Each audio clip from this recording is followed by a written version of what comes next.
Welcome to Blog Talk Radio in high fidelity.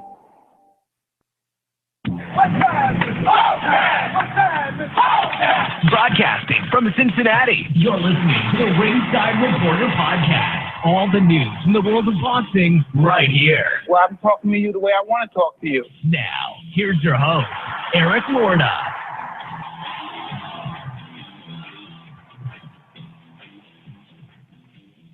And we are live. Welcome to the Ringside Reporter podcast, where we talk about the latest boxing news. If it's related to boxing, we'll talk about it here.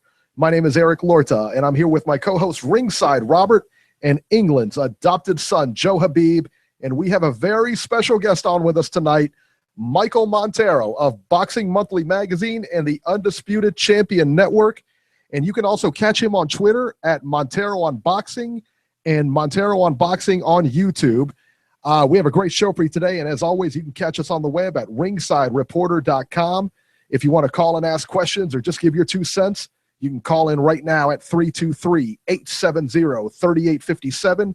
Hit option 1 if you want to talk to us, and we'll be here till about 9:30 tonight. Tonight, we're going to talk about a historic day here on Ringside Reporter. History will be made here tonight as a big record has been broken.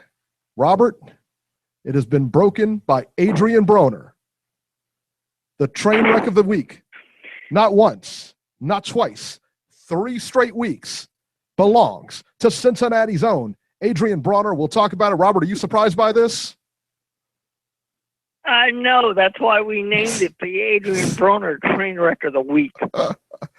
Floyd Mayweather versus Conor McGregor may be off. Oh, man, say it ain't so. I was looking forward to that. And we'll have all the details on next week's massive fight between Canelo Alvarez and Julio Cesar Chavez Jr. But first, we get started with Anthony Joshua versus Wladimir Klitschko. 90,000 people packed Wembley Stadium in London to watch this fight. And I tell you what, they got their money's worth. The fight started with Joshua. It looked like he was outworking Klitschko over the first few rounds. Klitschko, to me, he was punching, but he looked like Joshua was just more the active fighter. Landed a little bit cleaner and everything like that. Klitschko landed solid right hands early, and he also landed them, I thought, throughout the fight, man. The 5th round, Joshua put the pressure on Klitschko, dropped him early, and stayed on top of him, but couldn't get him out of there. And Klitschko weathered the storm, showed a lot of heart, and Anthony Joshua showed a big rookie mistake by letting everything he had go in that round. And he was exhausted by the middle of the round, and he couldn't throw a shot to save his life. He could just barely put his hands up. Klitschko salvaged the round, and 2 of the judges' eyes, I believe they gave him a 10-9 round, and 2 of the judges, I believe, gave him a 10-9 round, or at least one of the judges did. I still scored it 10-8. But in the next round, Klitschko, with a big right hand, came out, dropped Joshua, and I thought that was the fight. Joshua, to my surprise, got back up, and he looked like a baby deer out there trying to walk. He was out, man, just wobbling around and everything like that. Klitschko won that round, and then Joshua just looked very unsteady throughout the fight. I mean, honestly, after that, he took a couple of rounds off and looked to get his legs and everything like that underneath him. In the 10th round, I thought Joshua got it together, showed some promise. Got his legs under him, threw some jabs, some combinations, went to the body, worked it very well. And in the 11th round, Joshua took control. He landed a right uppercut that was just, I mean, wow. I mean, that shot just looked amazing. Klitschko got up, beat the count. He was clearly wobbled. Another left hook put him down. Klitschko got up again, but was clearly hurt. A flurry. Joshua threw a flurry a few seconds later, actually, and that ended the fight. The referee jumped in about 2:25 of the 11th round with the win. Anthony Joshua becomes the WBA and IBF heavyweight champion. Michael, I'm going to go to you first. I want to get your impressions of the fight. You were one of the only ones out there, I believe, who picked Klitschko. And as I'm watching this whole fight unfold, I'm thinking to myself, my God, Montero's a genius. I was like, nobody had him picked. What were you thinking on this? I mean, what were your assessments of this fight? Well, first of all, gentlemen, thank you for having me on. I really appreciate it. And yeah, you know, after the 10th round, I had Klitschko ahead on my scorecard. I think one of the judges did as well at the time of the stoppage. And I think they had it 95-93. I think it was Steve Weisfeld. I thought that was the right score after 10. Just going by round, you mentioned the first 3 rounds. It was a slow start. I thought Klitschko had some ring rust, and he was really just trying to feel Joshua out and see what he was working with. Both guys are kind of playing chess and trying to set the distance, the pace, pretty much as I expected. The 4th round is when I think it started to get interesting. And Klitschko landed, I think, a hard 1-2 right to start the round off, and it got Joshua's attention. I thought Klitschko won the first half of that round, and then Joshua came back. The thing about this fight, this heavyweight fight had everything you wanted. It really, really did. But there are a few things that Joshua could learn and improve on from this performance. And I thought the crowd was oohing and eyeing at a lot of punches that didn't land very cleanly. And starting in the 4th round, I saw some of that where Joshua got credit for landing. I think it was a straight right and a left hook. And even the Showtime commentators said he landed it. And so did the HBO crew. I watched both broadcasts. But after that round, in between rounds, when they were showing the replay, Paulie Malignaggi for Showtime, and I think it was Roy Jones for HBO, both admitted, whoa, those punches missed. Vlad was doing a lot of crafty moving with the shots. He was parrying a lot of shots. He was rolling with them, a lot of lateral movement, a lot of upper body movement. And a lot of what Joshua's punches, they were strong, don't get me wrong, but they were kind of pushed and they were clubbing. And I thought Wladimir was moving very well with them. I gave the 4th round to Klitschko because I thought he landed the more accurate punches. Then in the 5th, you talked about, Joshua just kind of putting it on Vlad. That to me it was just youth, just his heat from being, the younger, stronger guy. He just put it on Vlad and got him down, and then he shot his wad. And I thought Vlad came back. It kind of woke him up. And he came back in the second half of that round and saw a guy who was tired, and Vlad put it on him. I thought he buzzed and hurt Joshua at the end of that 5th round. Joshua needed a break in the 6th. He spit out his mouthpiece on purpose. There wasn't even a punch landed to get a break. In the 6th round, Klitschko had him down. Joshua fought back bravely. Both guys in those middle rounds showed so much heart and determination. And I always hear talk about Klitschko's chin is trash, and you hear rumors, Joshua's chin is trash. Can we put all those rumors to bed? Both of these guys have heart, determination, and I'm sorry, to get up from those shots that both guys were taking, they have chins. These guys don't have all-time great chins, but they have pretty good chins and heart. But through the 7th through 10th round, I thought it was kind of a replay of the first 3 rounds, except now we were getting high-level two-way chess, elite-level chess match kind of happening. I thought Klitschko controlled those rounds. And again, a lot of the punches that the crowd oohed and awed at from Joshua did not land cleanly. I was surprised that Klitschko, won the battle of the jab. His jab was not only straighter and more accurate, but it was faster than Joshua, which surprised me. I wasn't expecting that. And the straight right hand from Klitschko was straighter, sharper. Wasn't quite as accurate, though, as a vintage prime version of Klitschko. For example, the right hand that dropped Joshua in the 6th round landed high on the head. I think Vlad used his left hand to pull down Joshua's guard and came over the top with the right hand. Kind of shot it from the shoulder. It wasn't an overhand right. It was more of a shoulder straight right. But it landed on toward the top of Joshua's face. And I think 3, 4, 5 years ago, that punch lands right on the chin, because the most accurate punch Klitschko has always had is that right hand. Throughout the night, I saw from Vlad a little bit dulled reflexes, a little slower. The punches, like he tried to get Joshua out of there in the 6th round with some looping left hooks. They weren't quite landing. Joshua did a good job of anticipating those punches, and I think Joshua has underrated defense. But Vlad just looked a step slower than he looked when he fought Ruslan Shagayev, Alexander Povetkin, those fighters. Don't get me wrong, he put together a great performance. I thought the game plan of coming in light, I knew some of the people that worked out in Vladimir's camp, and they kept telling me, dude, he's coming in 239, 240. That's what they told me the whole time. So when he weighed 240, I think 240 and a quarter Friday, it didn't surprise me at all. He looked very light on his feet, very good for a 41-year-old fighter. But I saw after that 6th, 7th round, he was starting to slow down in some of those later rounds. And Joshua, to his credit, went to the body, slowed Wladimir down. And I think in the 11th round, that uppercut he landed was during a weak clinch from Klitschko. Klitschko's head needed to be on Joshua's shoulders. It wasn't. It was kind of down on his chest. And Wladimir's head wasn't up, it was down. He was kind of looking at the ground. He never saw that uppercut coming. Joshua kind of pushed off a little bit and shot a right uppercut. And at that point, the fight looked like it was done. Somehow, Klitschko got up not once, but twice. Now, here's the part where I'm going to piss a lot of AJ fans off. I think the stoppage was a bit premature. Based on what we saw in the 5th round and the 6th round, because both guys were given a chance to recover, I counted 17 punches thrown by Joshua after that second knockdown. Not one landed. 2 glanced off of Klitschko, 2, but not one landed clean. And for the referee to step in and stop the fight right there with only 30 seconds left in that round, I think kind of robbed fans. This was a great heavyweight fight.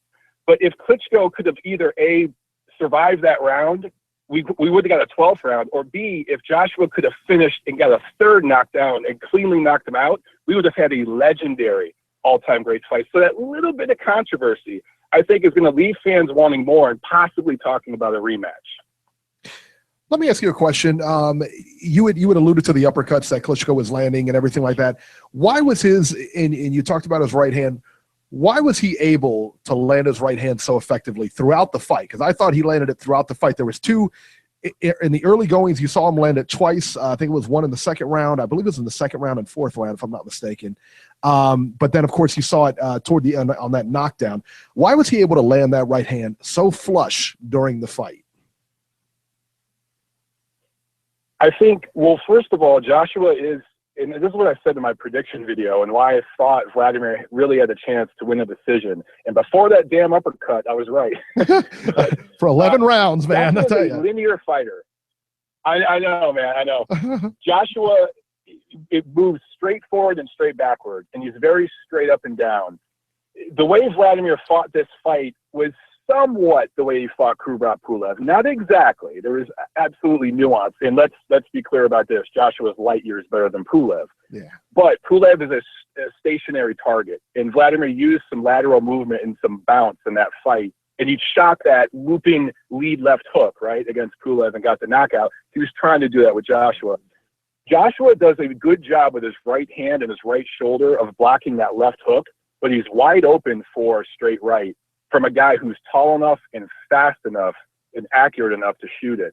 The thing about Klitschko, and again, I'll repeat this, and I'm going to get some shit for it, I know this, but Klitschko's right hand and jab were not only straighter and more accurate, they were faster than Joshua's. So there's some things in this fight that Joshua could work on. One thing I'd like to see Joshua do is lose some of the muscle. The way he's built and the way he moves reminds me of a young Wladimir Klitschko. When Klitschko got with Emanuel Stewart, one of the first things Manny wanted to do was get Klitschko doing more boxing-specific drills and to lose some of the bulk. And that helped Vlad be a little more elusive and a little more loose with his upper body. Joshua's just kind of stiff. And if, people are talking about a fight with Deontay Wilder, who right now, based on what Joshua just did yesterday, is completely outdone Wilder's entire career in that one fight. I rate Joshua higher than Wilder now, but Wilder would have a shot against Joshua because he could shoot that straight right hand from a distance, and he's a lot younger and sharper and fresher than Klitschko. So that would be the chance Wilder would have. Another thing, Joshua is wide open for what I call 45s. Not quite a hook, not quite an uppercut, but right in the middle. Oscar De La Hoya was a master at throwing 45s. And I don't know why Jonathan Banks didn't talk to Vlad about that. Maybe he did, and Vlad just couldn't get him off. But the way Joshua covers up for a high left hook, you can shoot a 45 there and get it right on the button.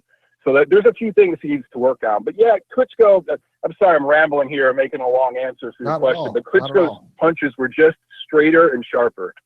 So, you also alluded to, because I was watching the fight with my cousins yesterday. We were over family's house, so we were watching the fight. So it was very loud. Everybody's talking and everything like that. And the one thing everybody was ticked off about was the stoppage. I thought it was a good stoppage, man. I thought that, after those 2 knockdowns, and it was clear to me, it looked like Klitschko's legs were gone at that point. He couldn't even hold himself up. He's going against the ropes. And he looked like at the end of the fight, he threw like a 4 to 6 punch combination on the end of those ropes. And a lot of them missed, but it looked like 2 of them hit. But so you think it was a premature stoppage? I mean, do you think he really should have let him go on after that, or that was it? I agree with Max Kellerman, Roy Jones, and Jim Lampley, who all thought it was a premature stoppage. And in fact, Max talked to Wladimir after the fight and asked him, could you have continued? And Wladimir point blank said, yeah, I could continue, and I wanted to continue. You expect a fighter to say that. But see, here's the thing, guys. A ref is supposed to stop a fight when a fighter is defenseless and can no longer defend themselves.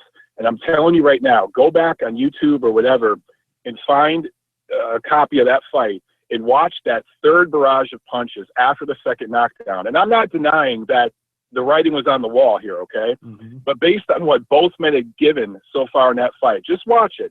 I counted 17 punches, and Klitschko is making Joshua miss, which shows me, number 1, he could defend himself. Number 2, he was thinking in there. And number 3, he was still trying to win. It's not as if he just stood there and tried to clinch or was getting nailed. He was making this guy miss and huff and puff. Joshua sees that moment, and you have to give him credit. And he really grew up in front of our eyes in this fight. And I think it's clear now that he's the man in the division. And if he becomes a great heavyweight, he's going to look back, and it was this fight that made him.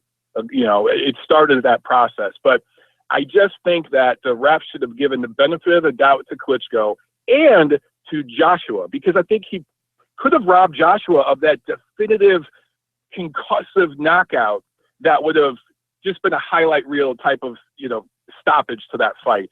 So again, great fight. One of the best, probably the best title fight of the super heavyweight era between 2 super heavyweights that I can think of.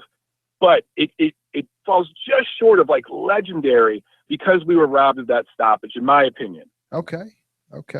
Yeah, I was going to say, and also let me ask you this. Have you ever seen an up-and-coming fighter? I mean, because they were anointing Joshua the next guy. Everybody was saying that he has to get past Klitschko, and then kind of this is a passing of the torch fight. You ever seen an up-and-coming guy get dropped like that, be in that much trouble, and then come back, make those kind of rookie mistakes? Like, again, man, he gassed out in that 5th round, and that was a rookie mistake for letting everything go. And if you watch Klitschko in the 6th round, when he had him hurt, he didn't finish him, but he didn't lose everything going toward the finish either. So he still had a lot of energy going toward the end. Have you ever seen anybody come back from something like that? A younger fighter, this inexperienced, or even a little bit more experienced, but a younger fighter go through that kind of adversity and come back to win? I've been racking my brain around that the past 24 hours, and I can't think of a case, at least not in the heavyweight division. We've seen instances where it's a prospect going up against a faded veteran, and he gets dropped and comes back and learns on the job. That happens all the time. But in a fight of this magnitude, in a passing of the torch kind of fight, you go back to each generation. When Tyson fought Holmes, and Holmes was coming off a long layoff, and Holmes was nowhere near in the shape Klitschko was. He spent a year touring with his band, smoking dope and drinking, so he wasn't in the best shape. Right. But Tyson just plowed through him, right? And then the previous generation, Holmes plowed through Ali, and we could go all the way back through the centuries. But you can't think of a time where a guy got dropped like that.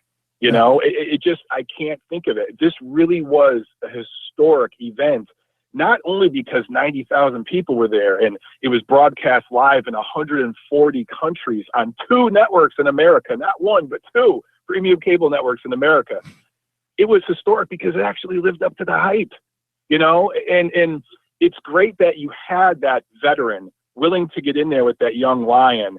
That's the passing of the torch kind of fight that we don't always get every generation, right? Lennox Lewis walked away, and no beef or anything, props to him for walking out on his terms. But a lot of people wanted to see that rematch with Vitaly Klitschko, or possibly a fight with Wladimir Klitschko. There was no passing of the torch in that generation. We have it now. We have that symbolic passing of the torch. So if Joshua can go on to become a great heavyweight, again, that lineage, we can trace it back. It started yesterday with Klitschko. Wow.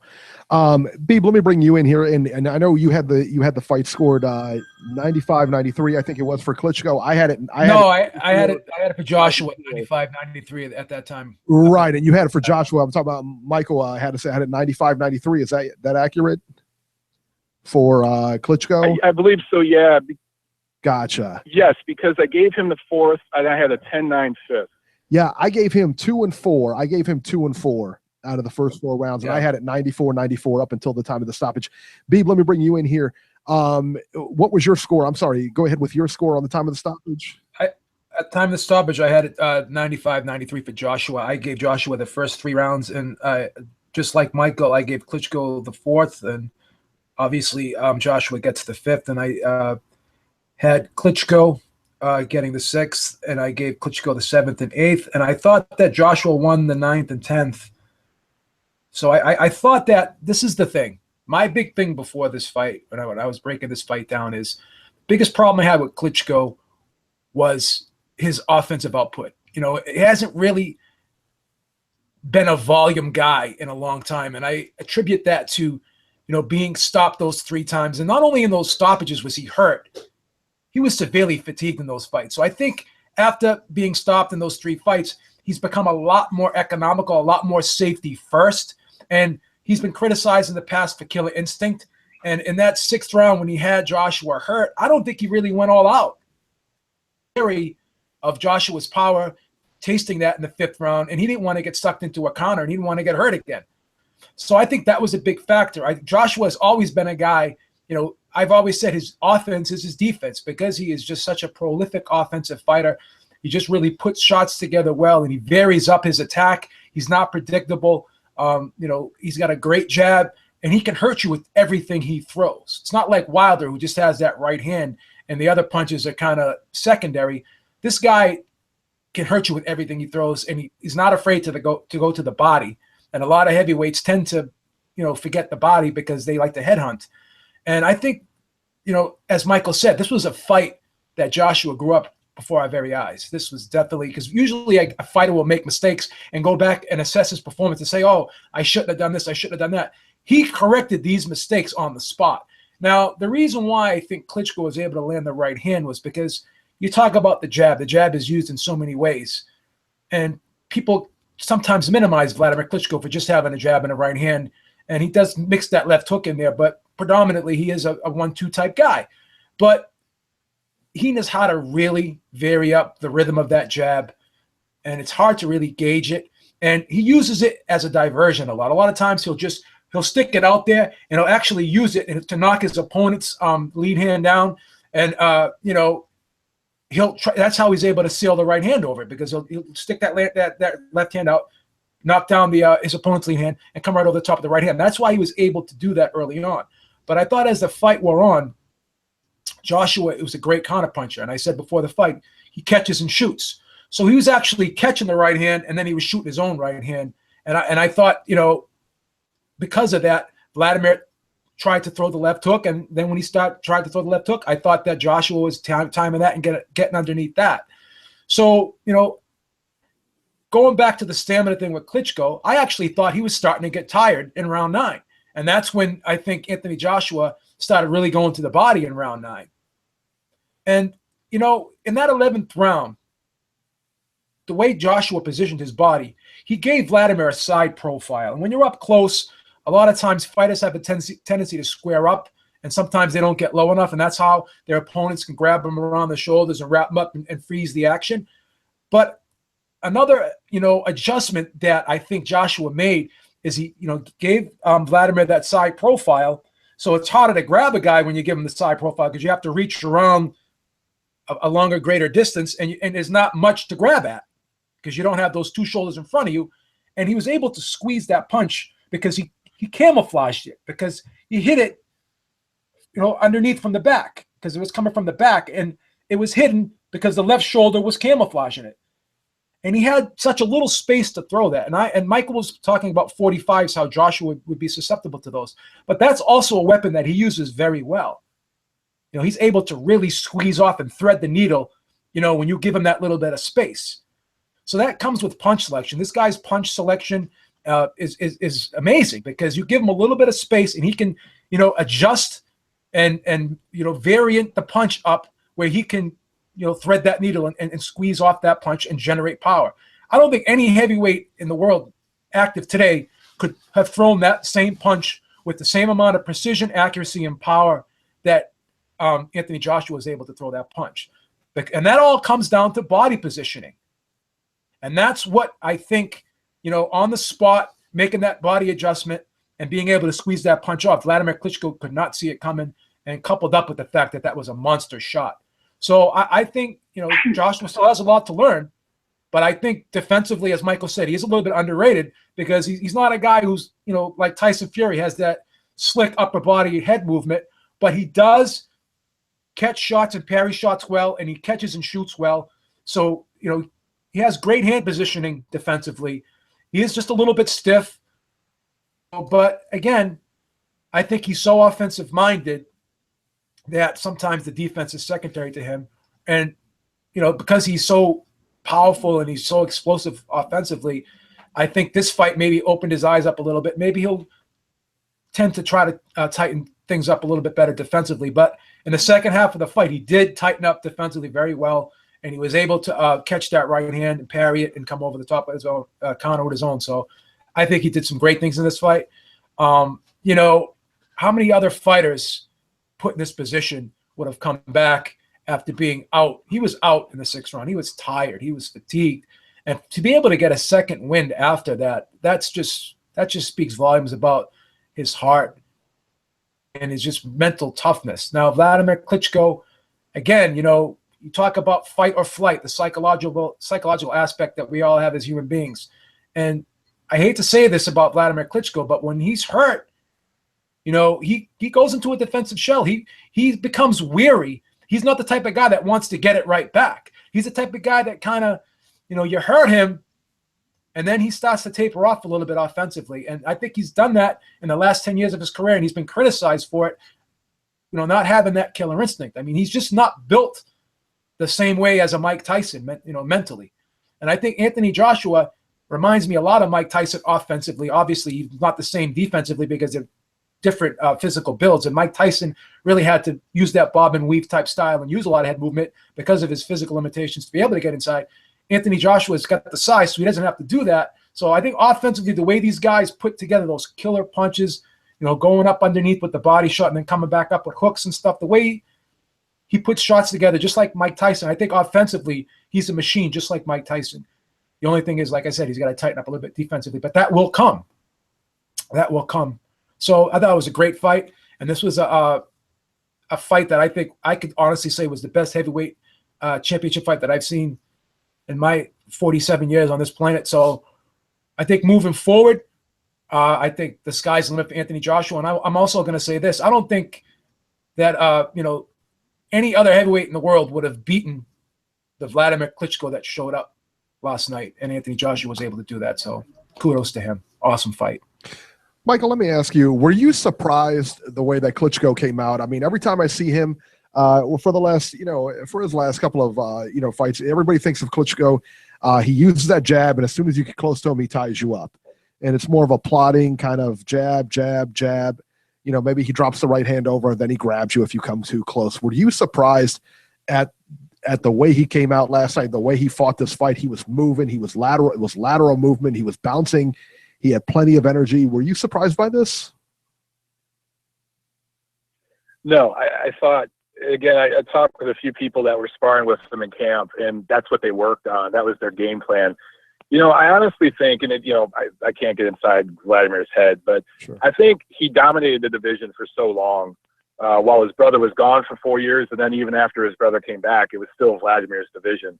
I think he got a little bored. And I think he had the mentality that some other great fighters had, where his craft was so superior. And of course, his size, his physical attributes, where he kind of got away with doing just enough to win. And he was not going to take a risk. Beeb talked about those early losses in Wladimir's career that were 12, 15 years ago or so. After that, as he kind of over the second half of his career, he learned from those mistakes, and he wanted to clean that up, and he was not going to take a risk unless he had to. If he could jab and grab and lean on you, and that's how he could win, I think that was just his mentality. But I also think, he built up all the politics and politricks, as Lennox Lewis would say, in the heavyweight division. He had to clean up a lot of the mess behind the scenes with the promoters and everything going on. The German promoters, the American promoters that were running the division in the 90s and early 2000s. There was a lot he had to clean up. And once he owned that division and the Klitschko brothers had all those titles, they were not going to take an unnecessary risk and risk losing all of that. So I think his mentality was to do just enough to win rounds. In this fight, he knew he couldn't do that against Joshua. He had a physically much stronger, physically prime fighter he was facing. Anthony Joshua is not in his prime yet as far as his craft and experience, but he is in his physical prime. Let's not deny that. He's going to be 28 years old this year. That's a man's physical prime. He outweighed Klitschko by 10 pounds. He was much stronger in the legs, and you could just see it immediately. Vlad knew he couldn't tie him up and do those kinds of things with Joshua. I think the plan from the get-go is to use lateral movement. And one thing I forgot to talk about before when you asked me about how Vlad was able to land that straight right, I forgot to mention footwork. Wladimir's footwork was superior to Joshua, at least in the first half of the fight. I think once Wladimir's conditioning, stamina started to drop a little bit, then the footwork got sloppy. But his footwork was far superior. And that's something about Klitschko, his rhythm and his footwork, that I think has always been vastly underrated. And it showed in this fight. So I wasn't surprised at all. The late rounds, though, and Beeb talked about the great adjustments that Joshua made. That did surprise me. I thought that Joshua's corner did better than Klitschko's corner. This fight was basically Wladimir Klitschko running it. His corner wasn't always giving him the best advice. I thought Joshua's corner did an outstanding job seeing certain things, and Joshua did an outstanding job following their guidance. And what was crazy is the adjustments Joshua made late in a fight like this. He's not a young fighter. He's going to be 28 this year. So he's not your typical 19-0 fighter. Let's be honest about that. He's a mature young fighter, okay?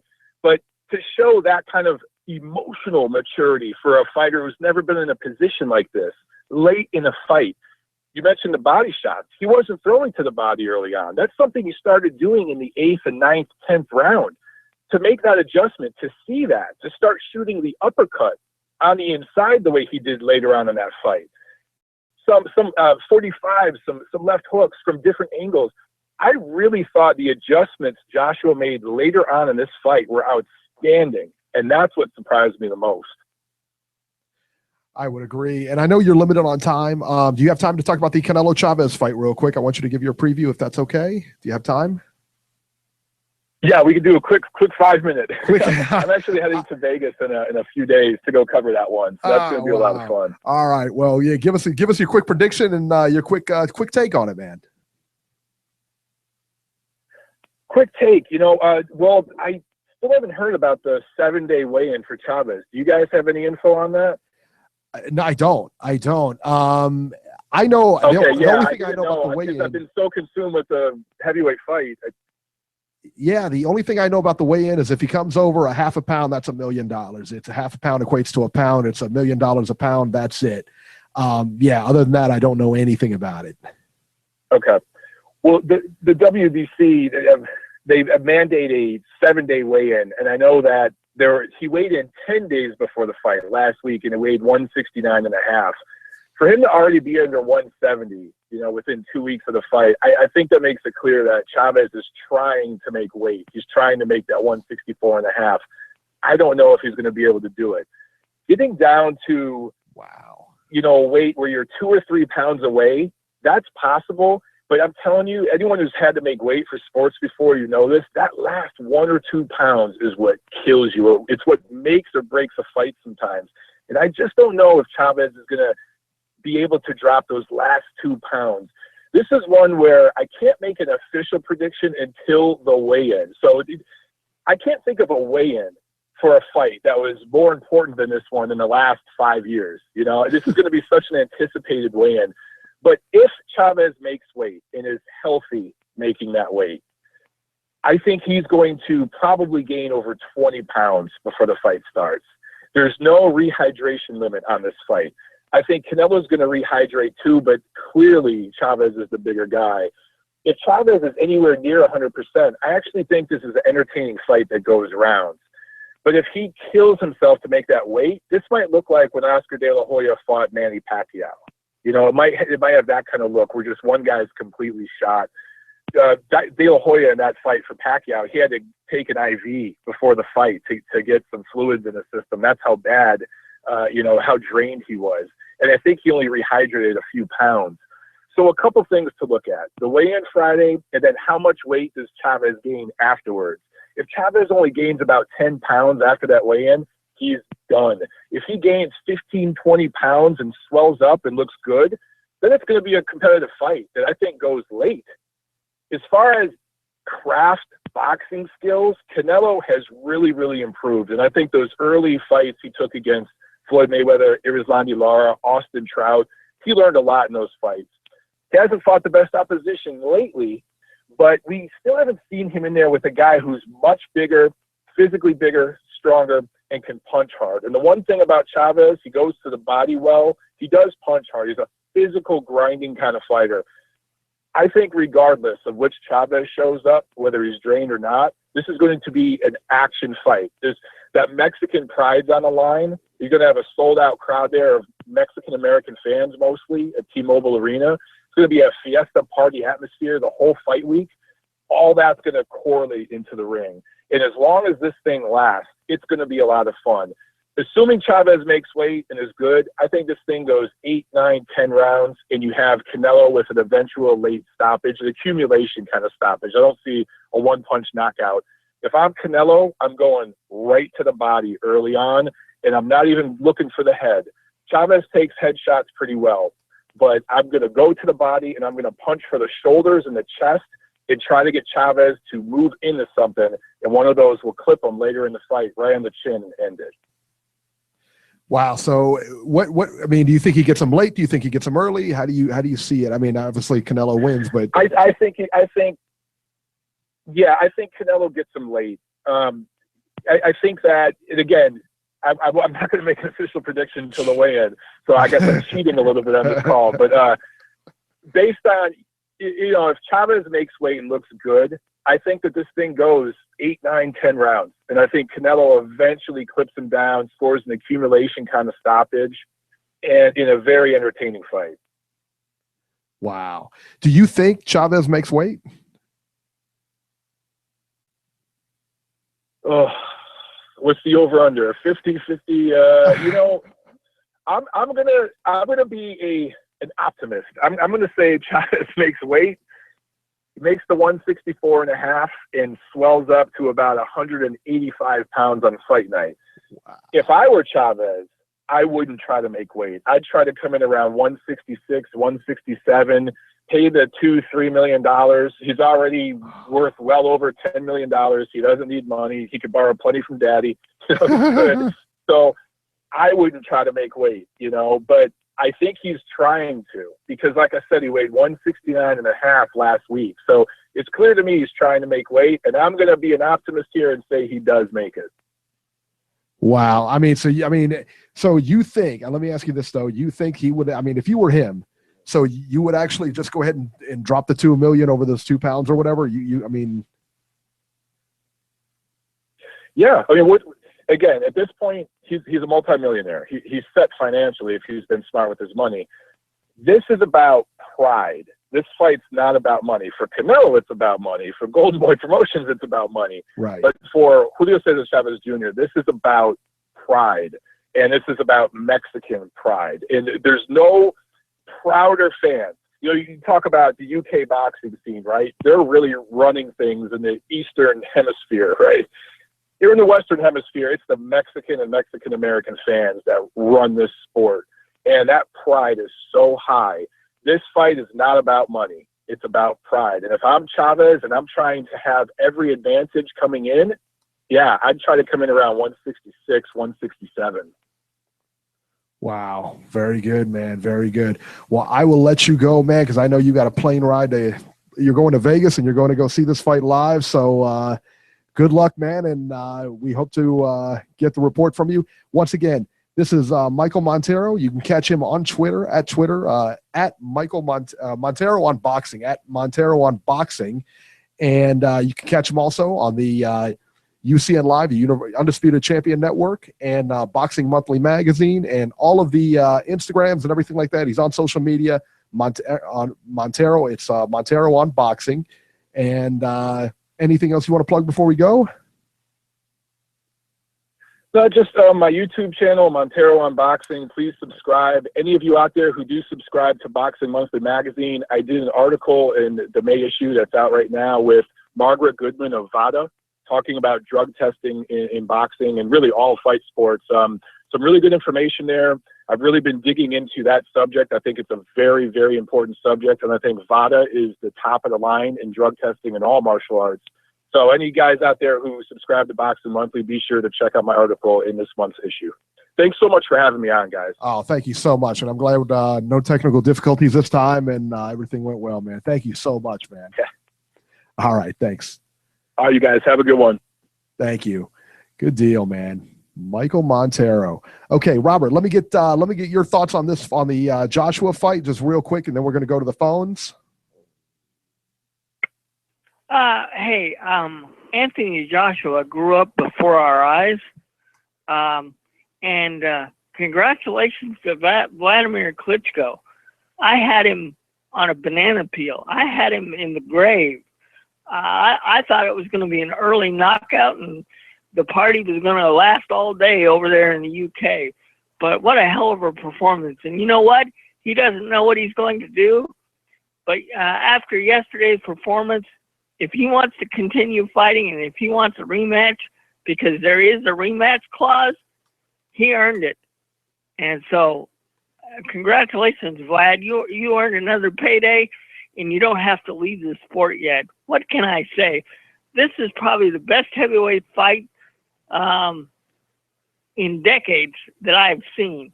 I mean, to me, I have to go all the way back to Ali Frazier, the Thriller in Manila, the Rumble and the Ali Foreman with the Rumble in the Jungle. I mean, what a heavyweight fight. This one is going to be in my memory bank for a very, very long time.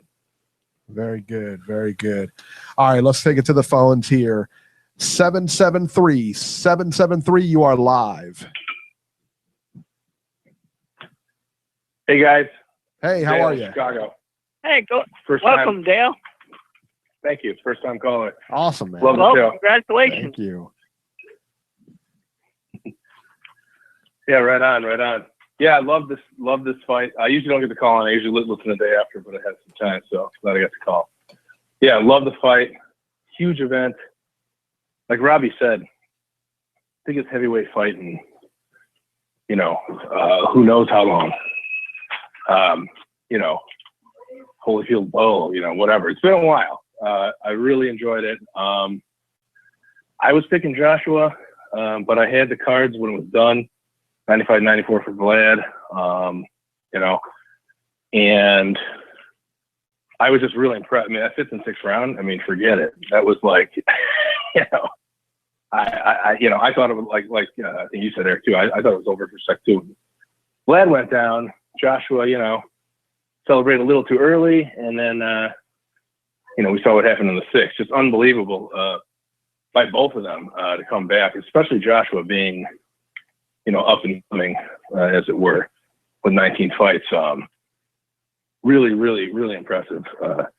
So I can't wait to keep watching him down the road, and it's going to be great. And actually, as far as this event being huge, 2 networks battling for it here in America, 100 some odd countries, like Mike Montero mentioned, and that was great having him on.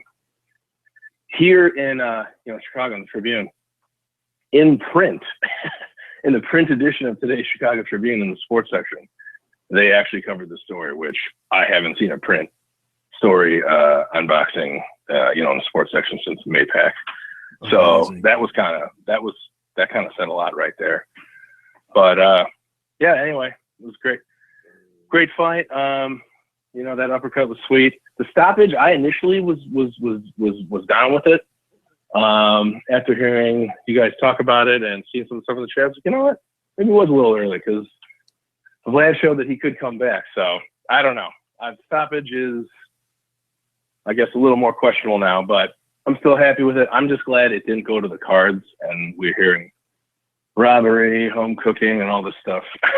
So I'm just happy it was over. It was an awesome fight. I've watched it a million times again. So anyway, just yeah.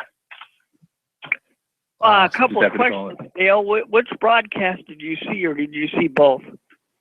I watched Showtime. I watched the live broadcast. I did not catch the HBO replay. So okay. But yeah, but yeah. So I watched the live broadcast. That's the way to go. Okay. You know. And since you're a first-time caller, what's your prediction for next Saturday? It's a tough one. I know, like you guys said it before, and I know Eric said it. Not a cakewalk for Canelo by any stretch. The weight thing will be interesting to see. End of the day, I think I go with Canelo though. I gotta go with Mr. Cinnamon on that one. Does he knock him out, or does it go to the cards? I think it'll probably go to decision. I want a knockout, but I think it'll go to the distance. Travis looks, I don't know, he looks pretty, looks like he might be taking this one seriously. So, as far as the weight, it was interesting hearing, Mateo talk about screw making weight, just pay a fine and be comfortable. And I could see that, but I don't know. Either way, I mean, both guys show that they know how to rehydrate, right? So they're both going to walk in there, flipping 180 or whatever, So I think Canelo does it. I wouldn't be surprised either way or with a knockout, but I think it's Canelo by decision. So I don't know what do you guys think? Well, we'll get into it later, but yeah, I'm along those same lines, man. That's for sure. That is for sure, and we'll break it down a little bit. Hey, Eric, real quick, are you going to that?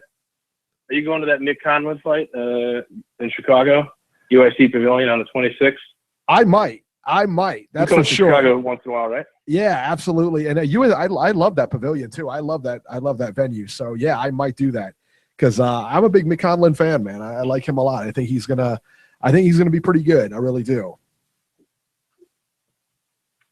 Yeah, I did. Yeah, too. I saw his first one on Unimas, whatever it was, like a month ago or whatever. But that was, yeah, I'm excited. I'm going. I'm getting tickets, and then I think Mike Alvarado's on that card too. So we'll see. But yeah, it's a good venue for it. No question. Oh, absolutely, man. Absolutely. All right, man. We're gonna go ahead and get running. And hey, man, call back next week, man. Don't be a stranger. First time caller, man. All right. All right, man. We'll talk to you. Guys. Thanks, guys. Love the show. Beeb, Robbie, Eric, all you guys. Love it. Oh, thank you, sir. Thank you, brother. Good to hear Georgie. That's right. He's the star, isn't he? He's out there in chat. Georgie, you got a fan. You're out there in chat. I see you. All right, man. Thank you. All right. Take care. All right. 812. You are live. Hey, how's it going? Eric, Beeb, and Robert. This is Joe, man. Hey, what's up, man? What's up, Joe? How's it going? Hey, Joe. What's up, brother? Good. I guess I go ahead and piggyback off what Robbie said. And I actually talked to Robbie yesterday. I've been watching boxing faithfully since 2007. I've seen a lot of heavyweight fights, just from being on regular TV or whatnot. But by far, that was the most entertaining back and forth fight that I've ever seen for a heavyweight. And I can see why, back in the golden era of boxing, like, in the heavyweight division in the 60s and 70s and even early 80s, that people were so excited about heavyweights because of action like that. You always read about it in the books, and it's like, man, yesterday was just a sample of what they used to get back in the day. So, that fight was amazing. And I love the whole Showtime setup. I love how Showtime, started about 40 minutes before the fight even started, just breaking it down and playing the anthems and all that. But I disagree. I like Montero boxing. I follow him a lot, but I disagree. I believe that was a great stoppage. I mean, Klitschko was we're not taking punches here from the welterweight. It was a heavyweight, man. That uppercut paralyzed somebody. He kept going down. He said he missed some punches. But I think he was out of there, man. If he would have stayed in there, he probably would have got knocked down again. But Eric and Beeb and Roddy, what I'm most impressed with Joshua is when he got gassed. Was it the 6th round? I didn't think he was going to be able to come back. I was like, oh man, he used all his energy. How is he going to do it? And he weathered that storm, and he proved that every champion has to go through adversity, and he did it. And to me, that's what really caught my attention. Klitschko too, man. But Klitschko's been there before. But for Joshua to almost get knocked out and lose and run out of steam for almost seems like 3 or 4 rounds and come back, I mean, that was just great. That was great to see, man. But I'll tell you what, Eric, 2017 has been a great year so far for boxing, and it looks like it's just going to continue to get better. So, I mean, just excited all around, man. I agree, man. And I tell you what, Yeah, I agree with you too. I thought the fight I thought it was a good stoppage, man. I really do. I think anyone, you're looking at guys, I mean, 250 pounds. Yeah, he weighed in at 250 pounds. Klitschko's 240 pounds. Any one of those shots, clean shots, and they were getting hit clean shots, man, can hurt you. I mean, at that point, especially when you're rocked like that and you're defenseless like that, and and I see Montero's point too, that he was getting clipped with some shots and everything, or he was blocking a lot of shots. But man, I tell you what, he gets clipped on those ropes like that, man. That could be bad. So I thought, to me, it was a good stoppage. He flurried. He did what he was supposed to do. I thought it was a good stoppage, but I can also see his point too. He was kind of robbed of that big knockout, but I'm okay not seeing that, honestly. Yeah, and that's the one thing right away that bothered me with the HBO broadcast. I felt like the minute I understand that Klitschko's their guy, I watched both of them yesterday just to see which one was better. I did too. But the minute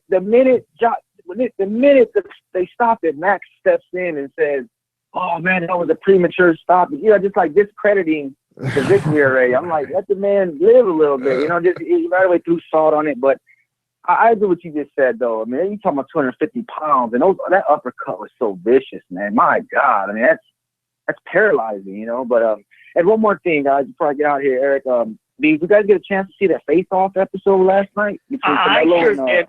I sure did, man. No, I heard it was good. That. Yeah, I heard it was really good. I didn't get a chance to watch it yet. I'm going to watch it as soon as we're off of here, man. But I had it recorded. I was watching that might have been the best one. Wow, man. I heard those two guys. It's deep, man. I heard these two guys like each other less and less as the fight goes forward, man. There's not a love lost between these two. Yeah. It made me want to change. I got to be real here. I'm really, after watching that last night, I want to root for Chavez. I want to go for him.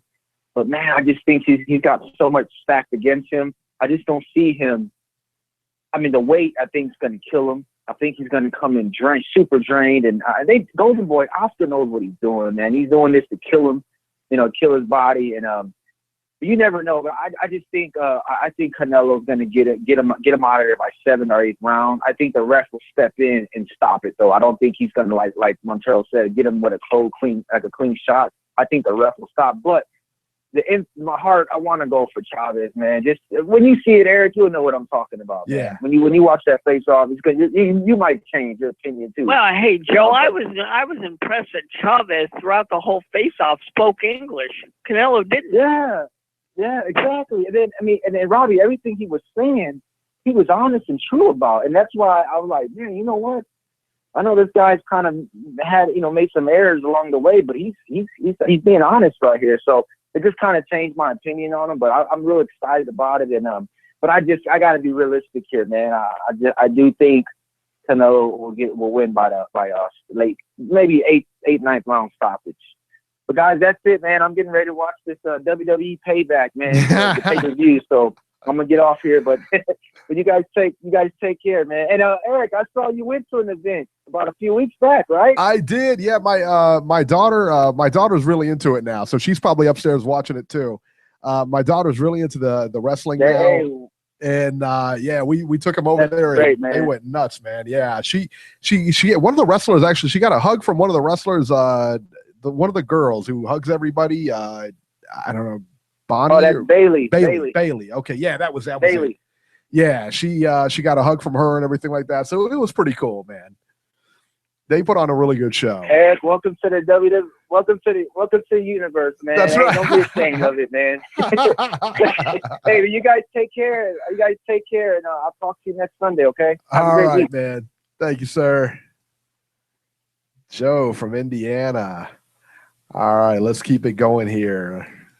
Maybe 970. You're live.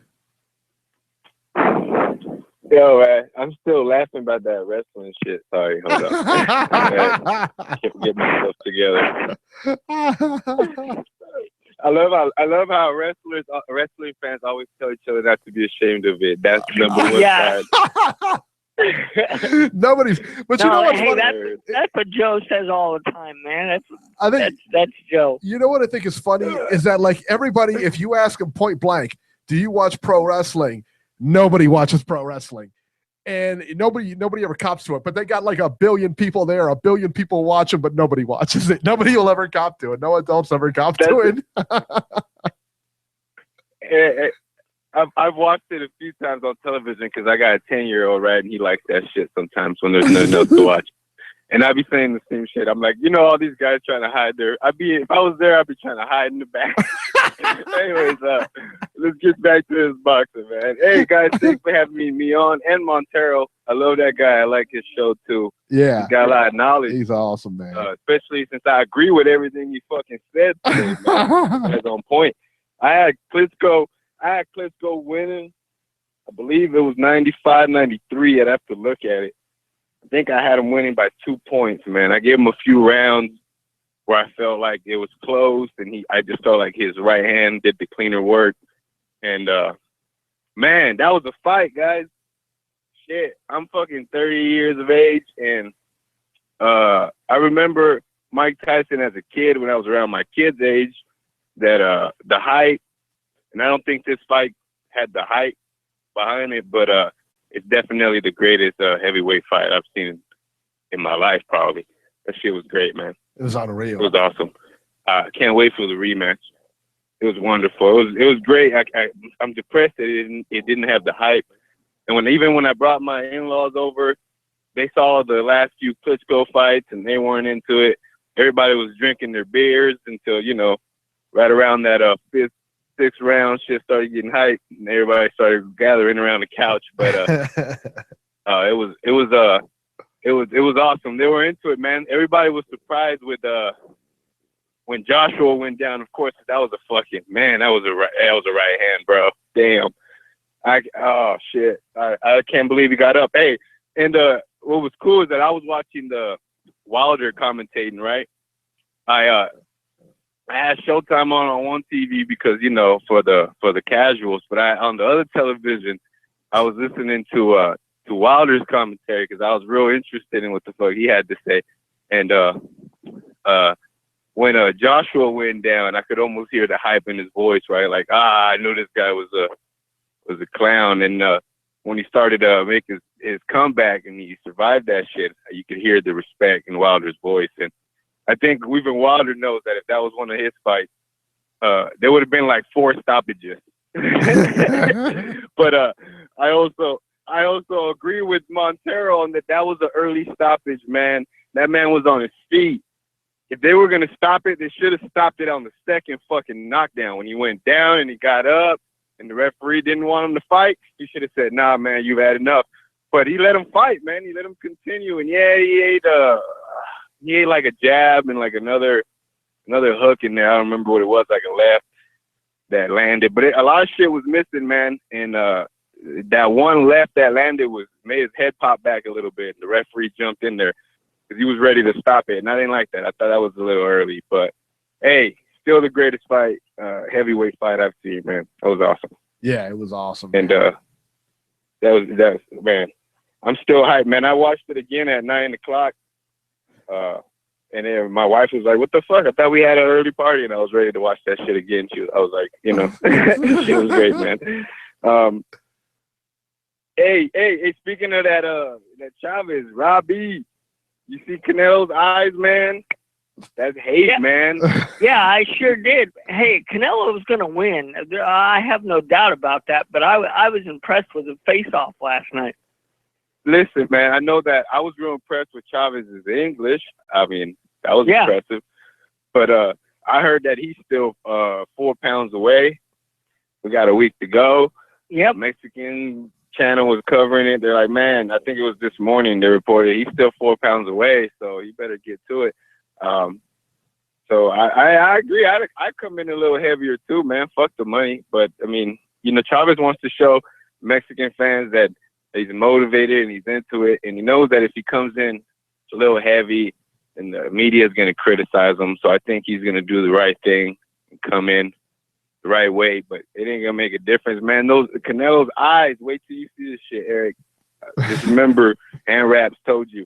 Fucking his eyes, man. He's looking at him like, motherfucker, I'm going to fuck you up. You know when you hate somebody and you know you're going to fight them that day? I don't know if you guys ever got in a fight in the streets and shit, but when you know, when you see this motherfucker is on, right? All right. That's the look in Canelo's eyes, man. He's looking at this motherfucker like, dude, I'm going to fuck you up. Like, it's all right now. This shit is great, man. All right. Hey, guys, thanks for the show, man. I appreciate it. Hey, Beeb, what the hell, man? You had Joshua winning? You too? I didn't get to hear your scorecard. I'm sorry, Eric. I logged in a little late. But I heard Beeb say he had Joshua winning this fight before the stoppage. What? Yeah, I had it 95-93. I had it 6 rounds to 4. Yeah. Damn, man. Really?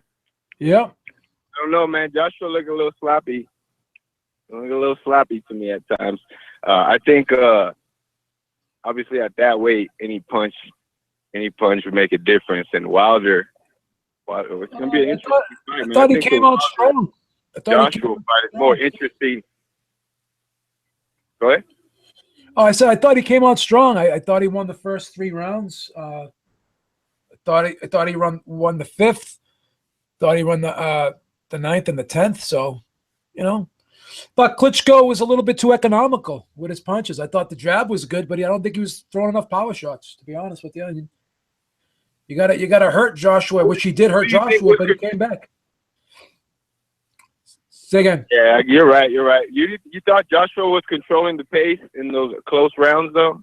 I'm just curious. Like, I thought. I didn't think there were a ton of close rounds. That subtle shit, like grabbing his arm every time Joshua would miss. Like Klitschko would just like fucking hold, and then like it was real slick, you know, when the ref wasn't looking and shit. Joshua was getting frustrated. He even tried to throw a couple of punches after the ref was like break it up and shit, because he was getting frustrated with that. But you know, he did a good job going to the body later. But I thought he was getting a little outworked, man. I don't think so, man, because it was a close fight, guys. Yeah, I thought he was throwing more punches. I thought he definitely threw more power shots. I mean, Klitschko was doing good work with the jab, but I thought as the fight wore on, I thought that in the 9th round, I thought Joshua just took control again. I thought Klitschko won the 6th, 7th, and 8th, and I gave him the 4th. But I don't think he won. I couldn't give him any of the first 3 rounds. You know, Harold Letterman had the same scorecard I had too. He actually gave Joshua the first 4 rounds. So I don't know. I can't argue if you had. Hey, Beeb, you know what? Yeah, I heard that Letterman card too. So I respect your opinion, man. When I was hearing it, I thought they were being a little biased towards Joshua, and I know how you the UK man, you know. So I'm just giving you shit, but. Hey guys, before I go, could I just say that do we finally have a heavyweight that we favor over everybody? Definitely. Yes, yeah, for sure. Anthony Joshua beats every single heavyweight that currently fights right now. Yeah, I've been saying that for a long time. Damn. I've been saying that for a long time. Yeah, but now the proof is there, right? Like even in the rematch, we don't see Klitschko doing what he just fucking did. He won't be as motivated knowing that he already lost to this guy. Yeah, but you know what's crazy? This is the crazy thing. All right, cool, man. This is the crazy thing about Tyson Fury, because it reminds me. I said this earlier in one of my videos. You know, when Tyson won the championship, it was the worst thing that ever happened to him because he couldn't deal with the pressure of being heavyweight champion. It's the same thing with Tyson Fury. As soon as he won that title, he went off the rails. Yeah. So the big thing now is I think Tyson Fury is the only guy that can really beat Anthony Joshua right now. But if he can't get it back together again, then there's going to be issues. There's going to be issues for him. So I think Joshua is it's hard to beat a 500-pound man, man. I get you, man. So I think Joshua is in position to really go on a run here, in my opinion. Yeah, man. Hey, guys, I got to go now. I think I've rambled on for a long time. You guys shouldn't be letting me go on so long, man. I'll be smoking doobies before I call you guys. You guys just let me talk. So Hand Raps has got to jump off. Hand Raps has got to jump off and watch the WWE pay-per-view tonight. Yeah, man. I got to get to this shit, man. Let me go. All right? You guys have a good night. Appreciate it. All right, man.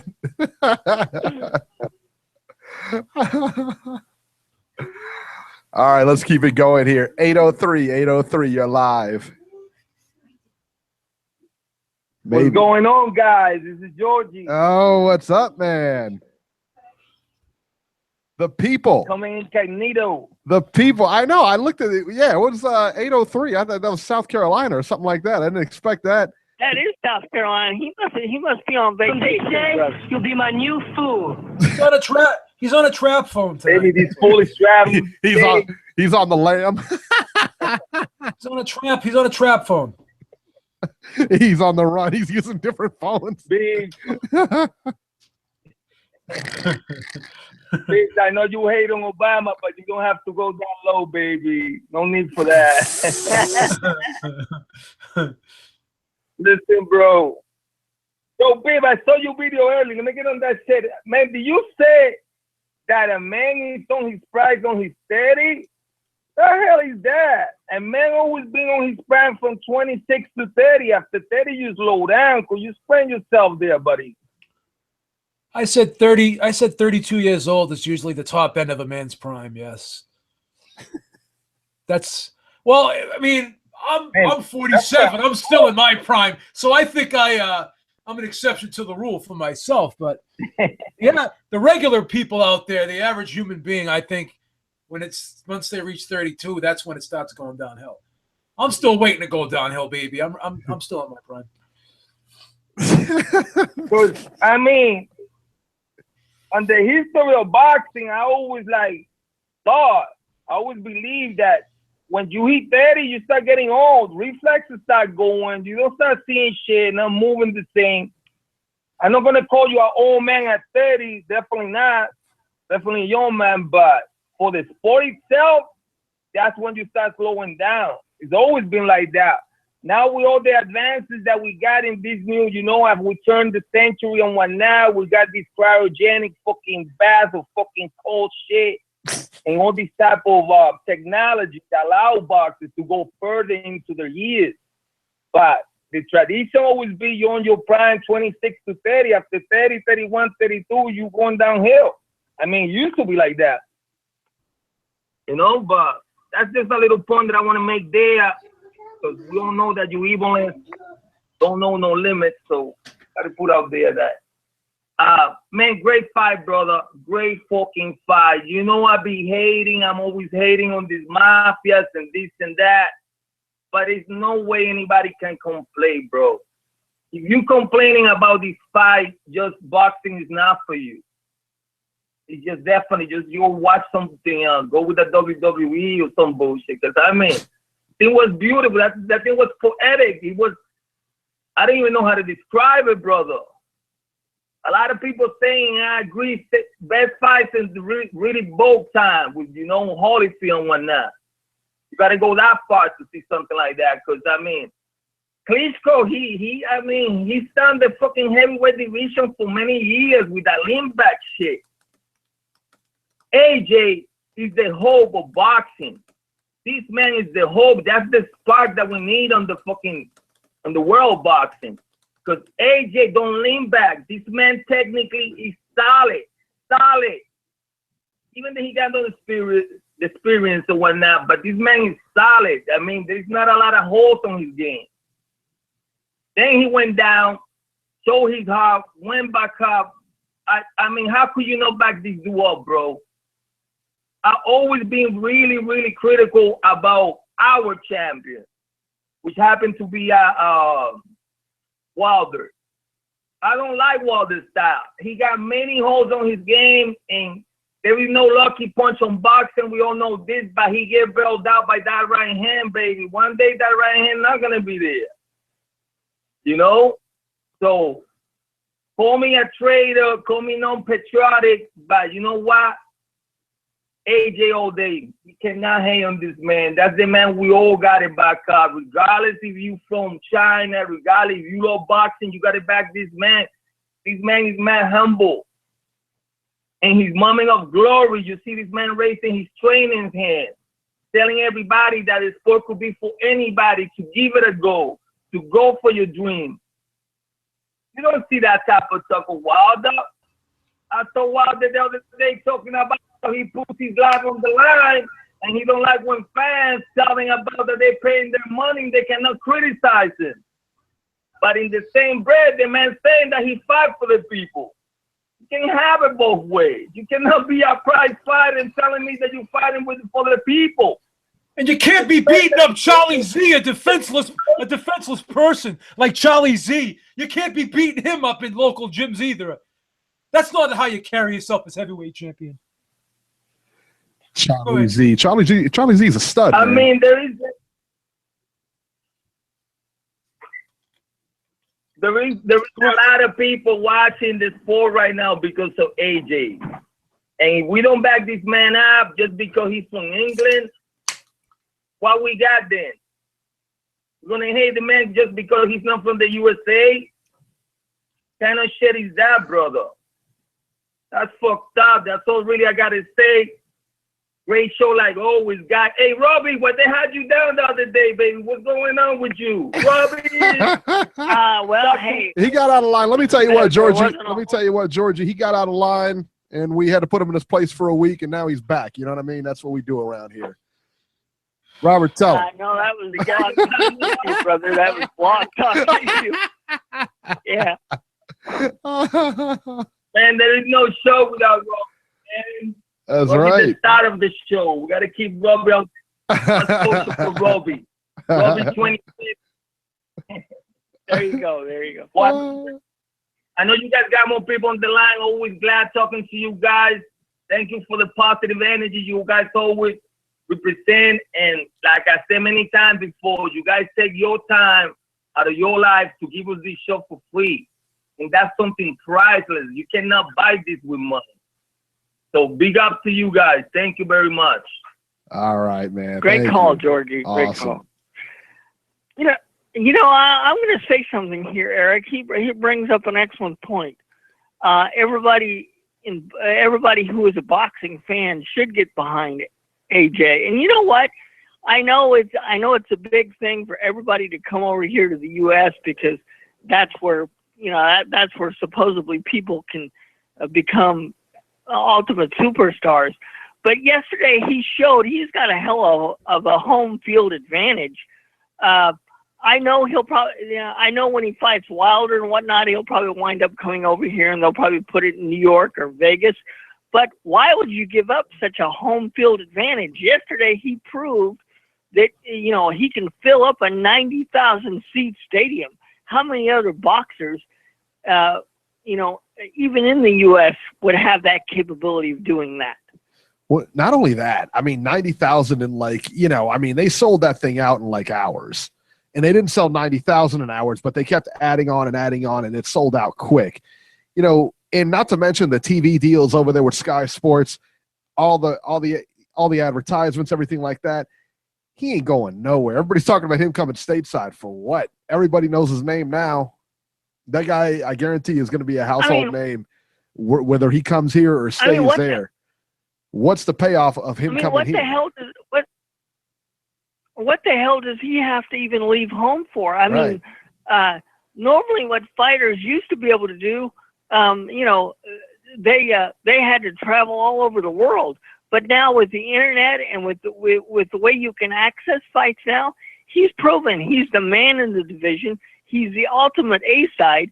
He could basically say to any heavyweight, if you want my titles, you got to come and get them. I don't have to travel to you. Absolutely. And Fernando V in the chat just brought up a good question. He says, what about the discussion for pound list? Is AJ now in the discussion for the pound for pound list, or was Klitschko past his prime? I think, listen, man, Klitschko no doubt was past his prime. I don't think there's any question about that. But the Klitschko that fought yesterday did not look past his prime at all. I mean, he looked great. That was the best version of Klitschko I've seen in years. He is an older fighter. Were his legs gone at the end of the fight? Yeah, I believe so. But that wasn't a case of him being tired, or that was a case of him being struck in the head a bunch of times. But was he in his prime? No. Was he past his prime? So I think that's a fair thing to say he was past his prime. But that's still a great version of Klitschko there. I thought, as far as Joshua goes, I had him before the fight in my pound for pound. You can see it on Ringside Reporter. I had him at number 4. So I absolutely believe that was for sure. He should be at least in the talks if he's not already there. Robert, what are your thoughts on that? Hey, Beeb, you're the UK guy. What do you think? Should he ultimately come over here, or should he stay over there and make everybody come to him? I think unless they could make him a pay-per-view star over here, like Eddie Hearn said, because I believe in Eddie Hearn's logic. I always follow the best promoter in boxing's logic. What a wank. So why should he come over here unless they're going to become a pay-per-view star? But I still think he will come over here. But either way, I think it's not going to be anytime soon. Let's just say that. Yeah, Hand Raps just said, he said stay over there, change it up. I can't say that I hate on that. I don't blame him. Yeah, I don't mind that. If he stays over there in England, I mean, yeah, well, why not? I mean, hey, why do they have to come over here to be big star? He's proven already that he's a big star, and then he could stay, and Klitschko kind of did the same thing, honestly. He stayed. Most of his fights took place in Europe. He was a big superstar over there. Why not? Why not? All right, let's head back to the phones here. I'm not sure if this person's just listening or not. I guess we're going to find out. You're live. Go ahead. What's good, Ringside? Hey, what's Wood. up? Oh, Wood, man. I wish you would have said something. I Hello, would have got you Wood. on earlier. All right, man. What's up, man? Oh, man. Nah, man, just listening tonight. Finally had a week where the wife didn't have me at the grocery store. That's awesome, man. That's awesome. So what did you think, man? What did you think of the big fight?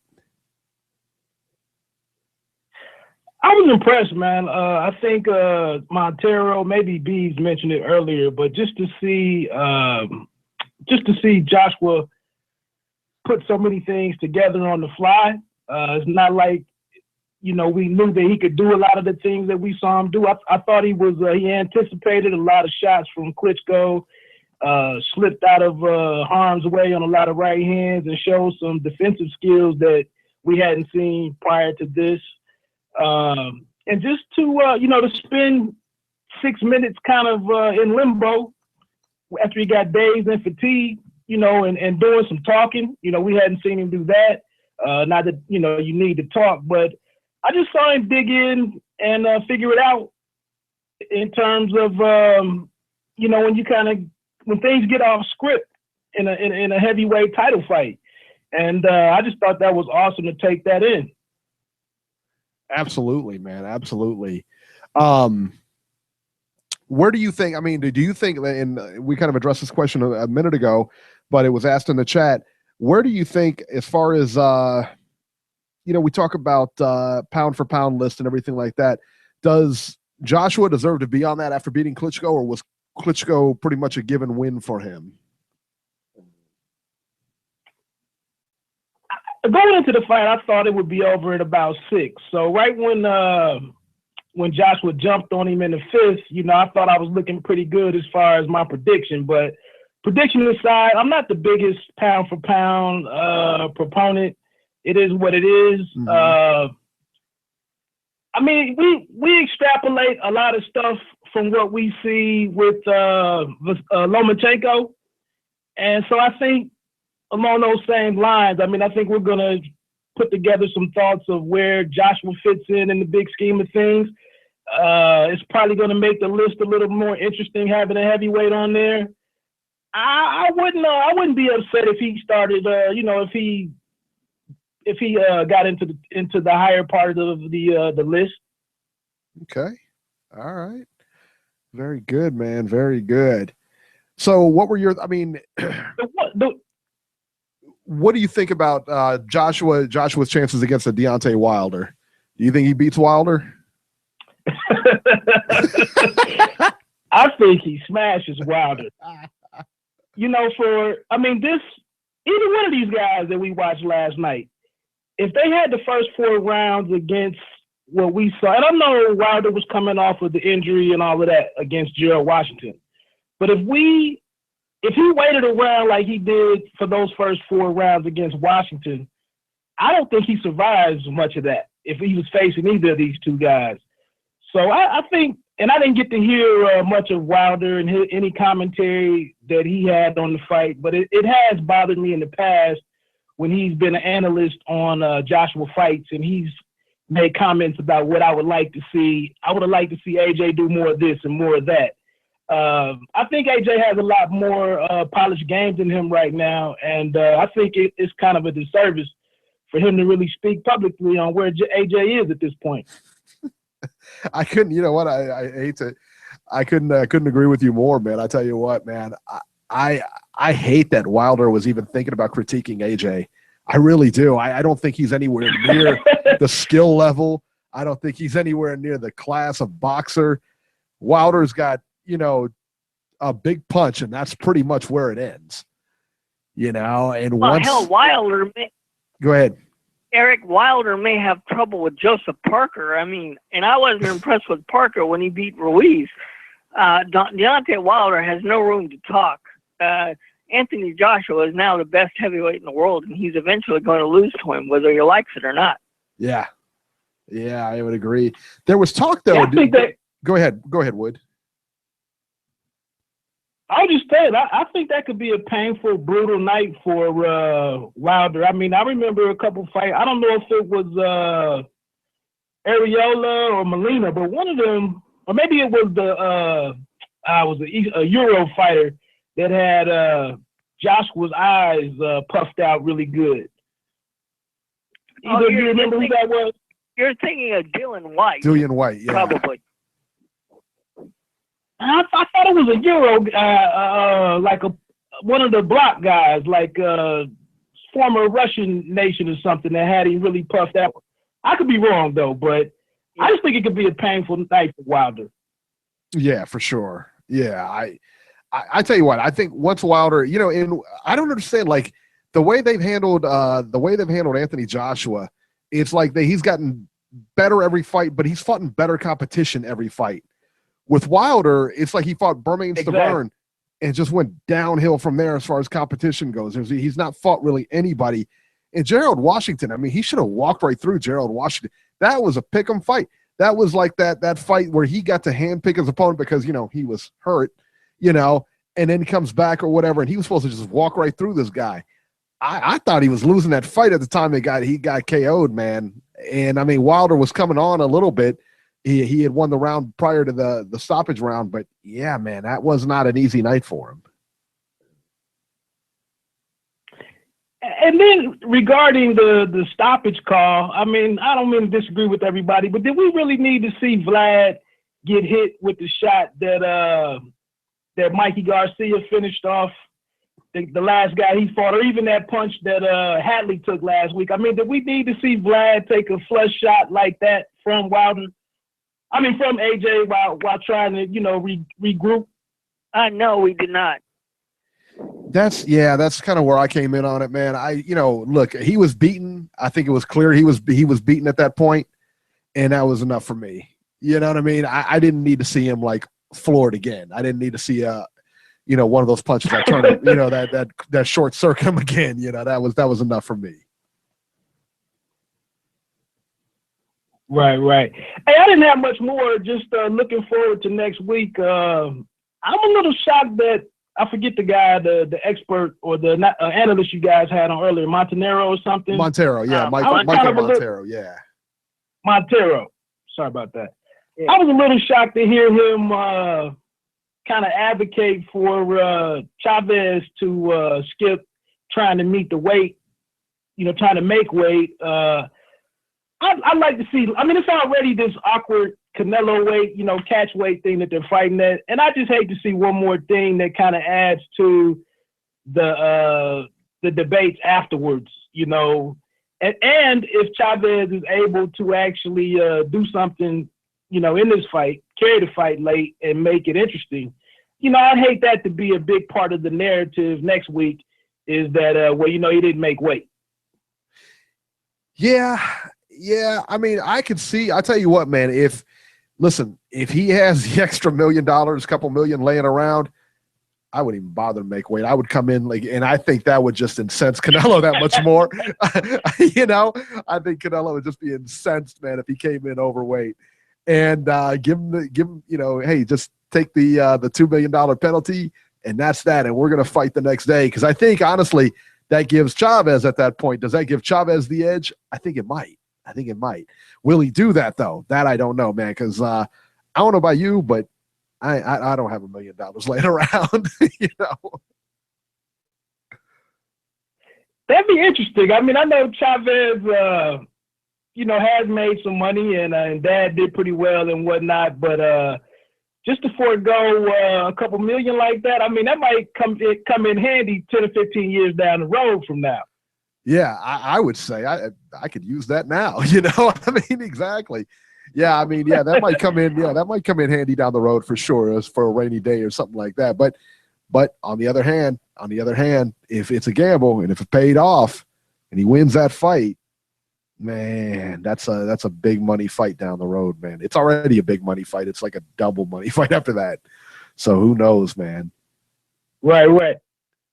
Hey, Eric, any thoughts on what with George Hernandez getting a lot of his guys in the spotlight lately, coming out of Chicago, with us having a chance to meet him and his bunch a couple months ago with the Granados Broner fight. Yeah. I gotta credit that guy for getting his guys in a lot of these on TV increasingly. Absolutely.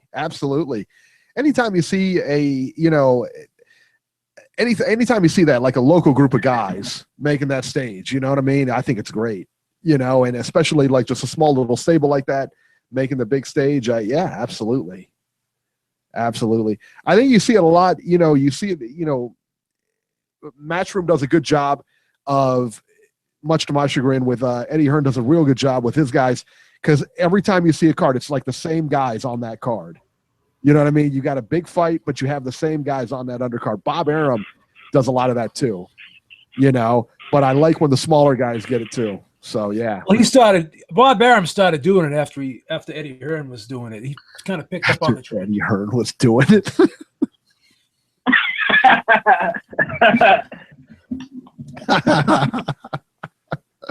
He copied off of Eddie Hearn. Right. Oh man. Hey fellas, continue to do a great job, man. I enjoy having an outlet on Sunday night, to get some good insight on some things that I might not pick up on, and just to hearing all the whole cast of callers that are entertaining and knowledgeable and everything. So you guys keep it up. I actually shot the link out there on my Facebook and social media stuff tonight for all the guys who, may not have a lot of friends that are fight fan or, boxing fans. It's a great outlet for everybody to tune in and hear a good word on the sport. Absolutely. And before you go, man, catch Wood on the Pay Me No Mind podcast, where he interviews all the big names. He's got interviews. You wouldn't believe it. On his podcast, he's got interviews all the time, and always big name interviews, man. You can also download that on iTunes, man. Don't miss it. And look him up on YouTube. He's got a bunch of interviews on there as well. So go check him out. I just put a crazy interview up while I was waiting to talk. I just put a crazy interview, some comments from Hammer and Hank Lundy on Vasil Lomachenko. Check that one out. Will do, man. Will do. All right, Wood. We will talk to you soon, man. Thanks for calling in, buddy.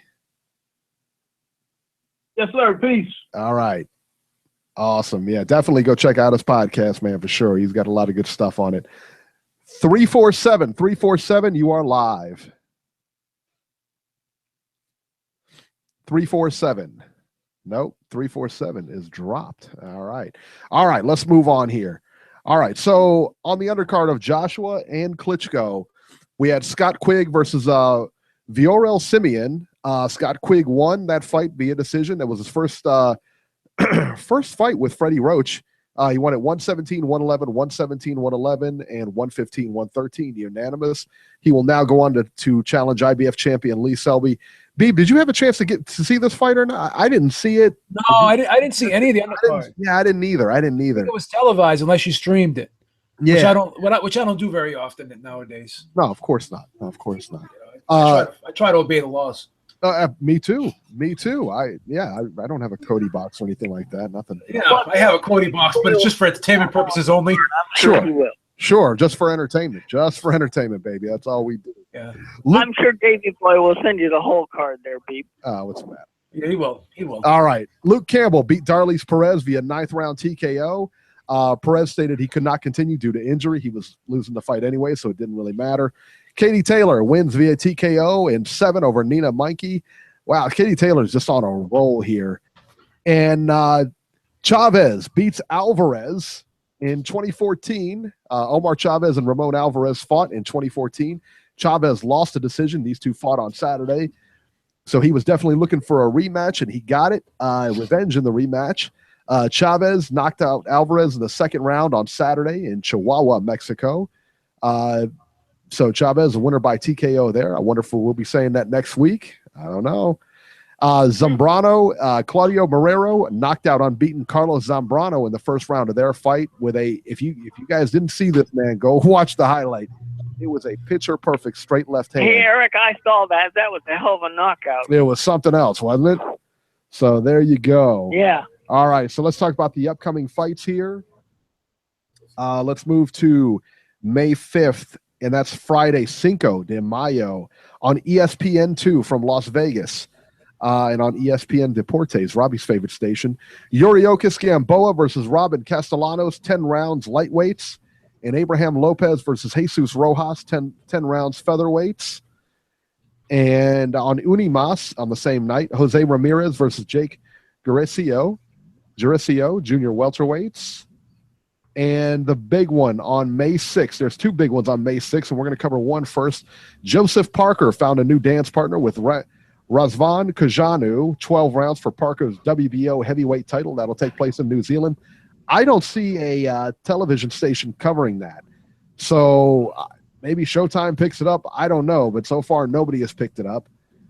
And that'll take place on... No, I don't think anybody's going to pick that up. What's that channel on Cody that we we watch the fights on? What's that channel called? Sports Devil, wasn't it? Sports Devil? No, well, not Cody. I mean the hell's the other thing? The AWE, the Roku. AWE. They may have it. They might. They sure might. So then I'll check that out. Is it 387? I have access to that now. I have it on the Cody, so I don't know. Now on DirecTV. Gotcha. Yeah, you may be able to check it out on that. Okay, perfect. There you go. So you might be able to catch that. There's no listing as of yet.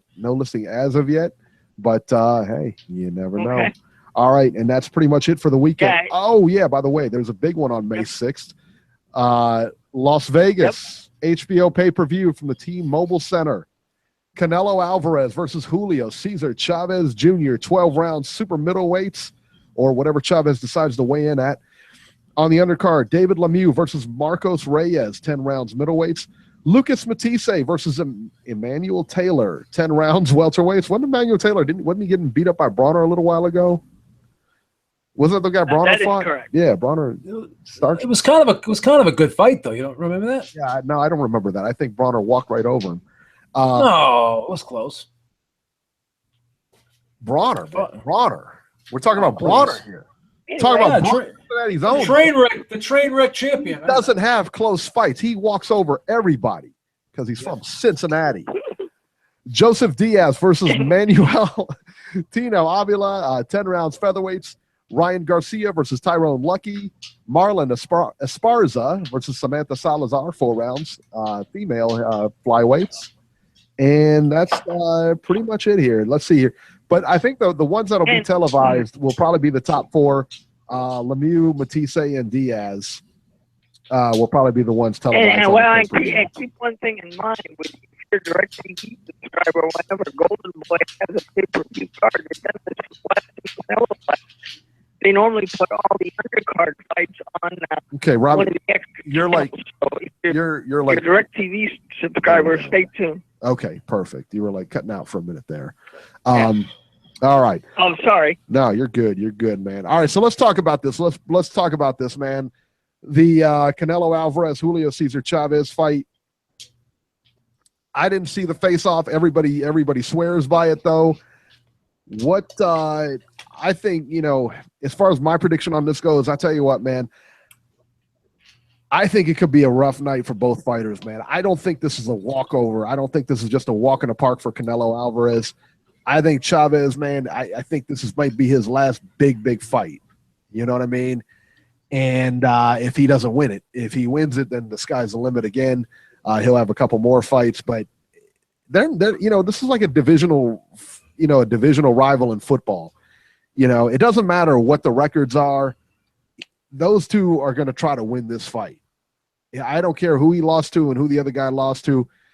Chavez has got a lot of physical advantages here. He's a whole head taller than Canelo Alvarez. He's going to have the reach. Chavez is very strong. I imagine he'll be stronger. He's bigger. He's stronger. And he'll be able to push Alvarez around, I think.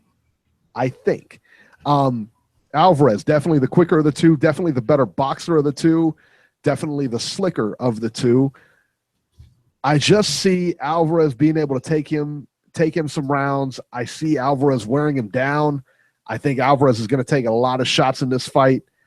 And maybe they both just throw caution to the wind. Maybe Alvarez says, screw it. Maybe Alvarez says, the heck with it. I'm just going to punch this guy in the face. I'm going to fight this guy. I think it could be definitely a closer fight than anybody thinks it's going to be.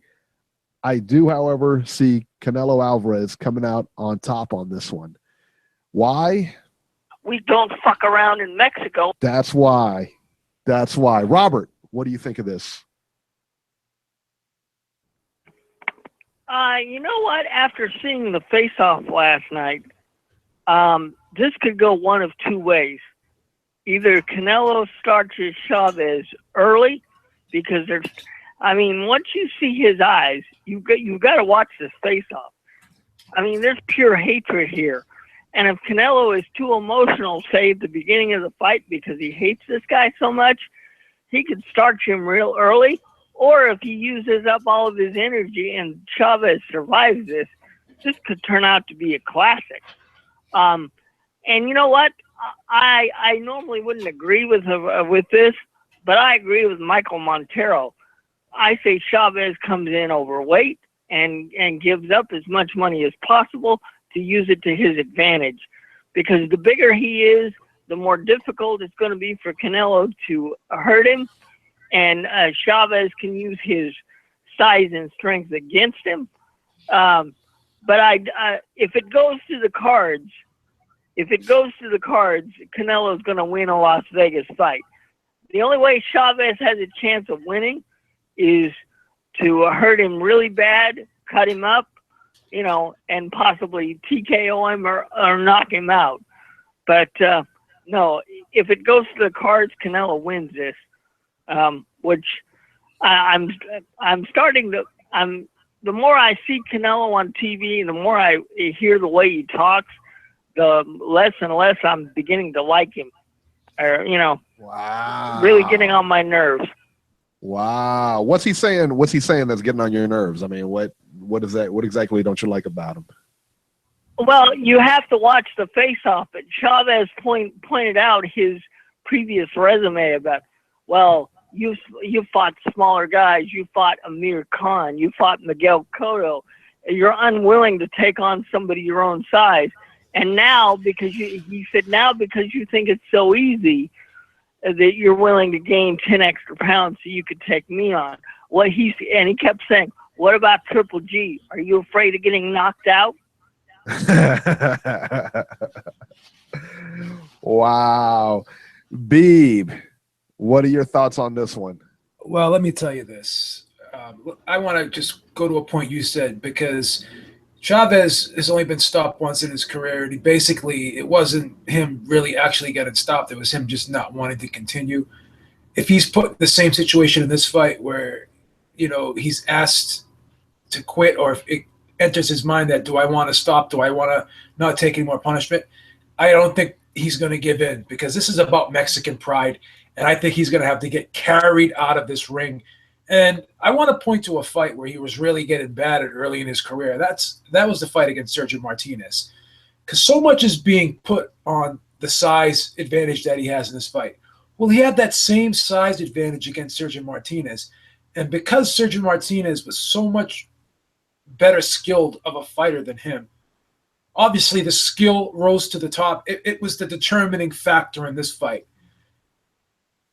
I think that Canelo Alvarez is a bigger man than Sergio Martinez was. I don't think Sergio Martinez gets as big as Canelo Alvarez does, or it's arguable. But this 164 or 165 pound version of Canelo Alvarez seems to have a lot more muscle mass on him than Sergio Martinez did. So I think when you want to look at size, just go back to that fight and look at the size advantage he has in that fight. And it really did not serve him well. It didn't do anything except in that 12th and final round. And Chavez does not have one-punch punching power. He's a guy who kind of loops his shots. He's a clubber. He's real easy to hit. The best way to bet this fight, it's really tough. If you really believe that this fight will not go the distance, you can get minus 170 on the fight not going the distance. And that's probably the safest bet if you're really high on that type of scenario playing out. But the big thing is, I want to go back to that Mexican pride thing. So what if Canelo pounds on Chavez Jr. just like Sergio Martinez did, and his face was all swelled up and bloodied up in that fight, and that fight went the distance? So could this same situation happen in this fight, or could the referee take a look at Chavez's face and maybe say, you know what, you can't continue? I don't know. I think because of the magnitude of this fight, I think maybe the doctor will allow this fight to go on regardless, unless Chavez is really, really in serious trouble. But again, if he just keeps taking the shots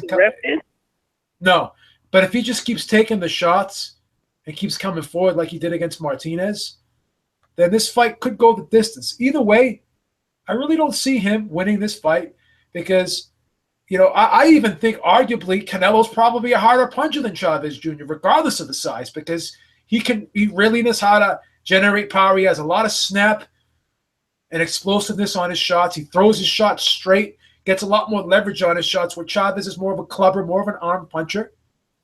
So I think that, Canelo has every conceivable advantage in this fight, in my opinion. Boxing ability, hand speed, foot speed, and again, even power.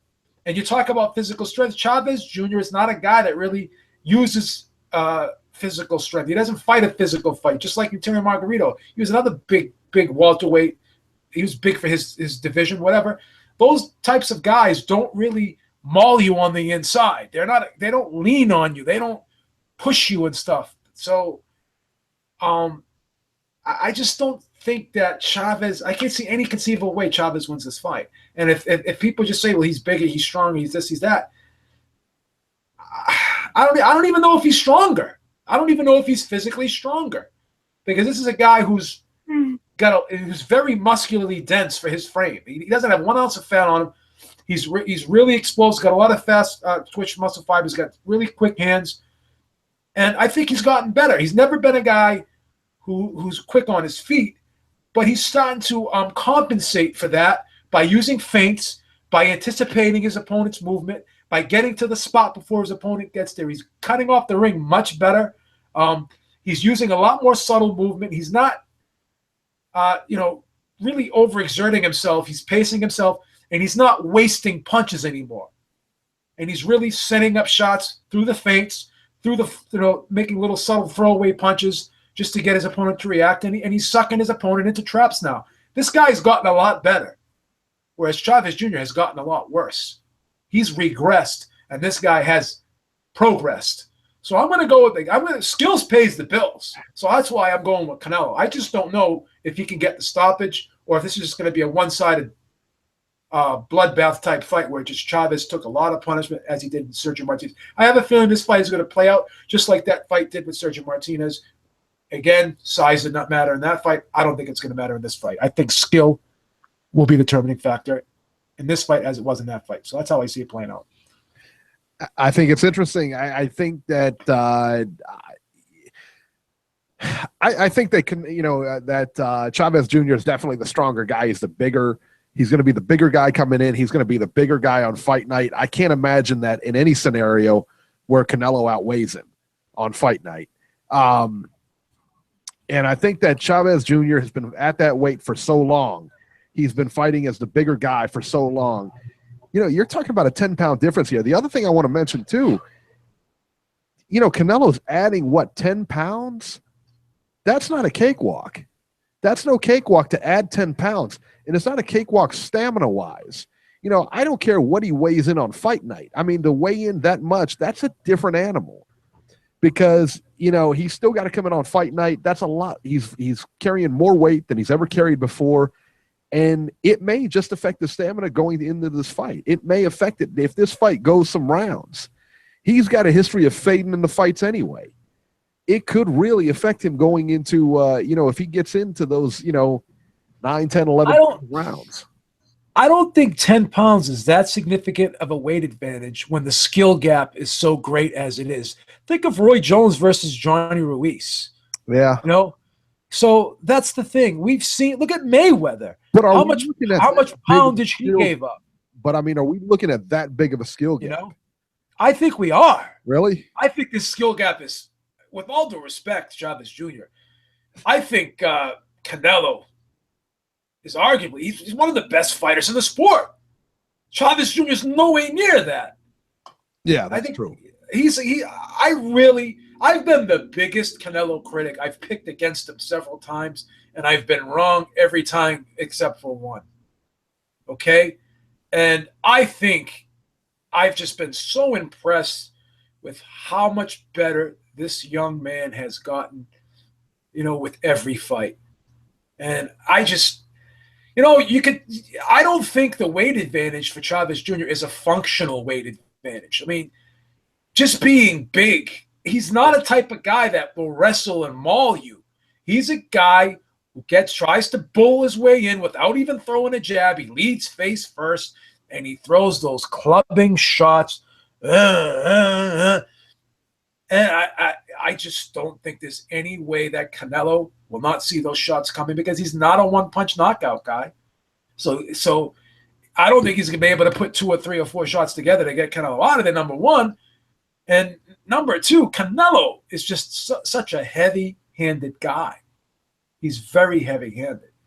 And I think that he's just going to pound on Chavez all night. I don't see any way Chavez can win this fight. I just can't see it. Wow. And two, let's say one other thing too. When you're younger in your career, it's easy to peel off a lot of weight in a short period of time and then put it back on and rehydrate. But as the body gets older, the body does not want to do that anymore. That is wear and tear on the body, and that can come back to haunt you when you start approaching your 30s.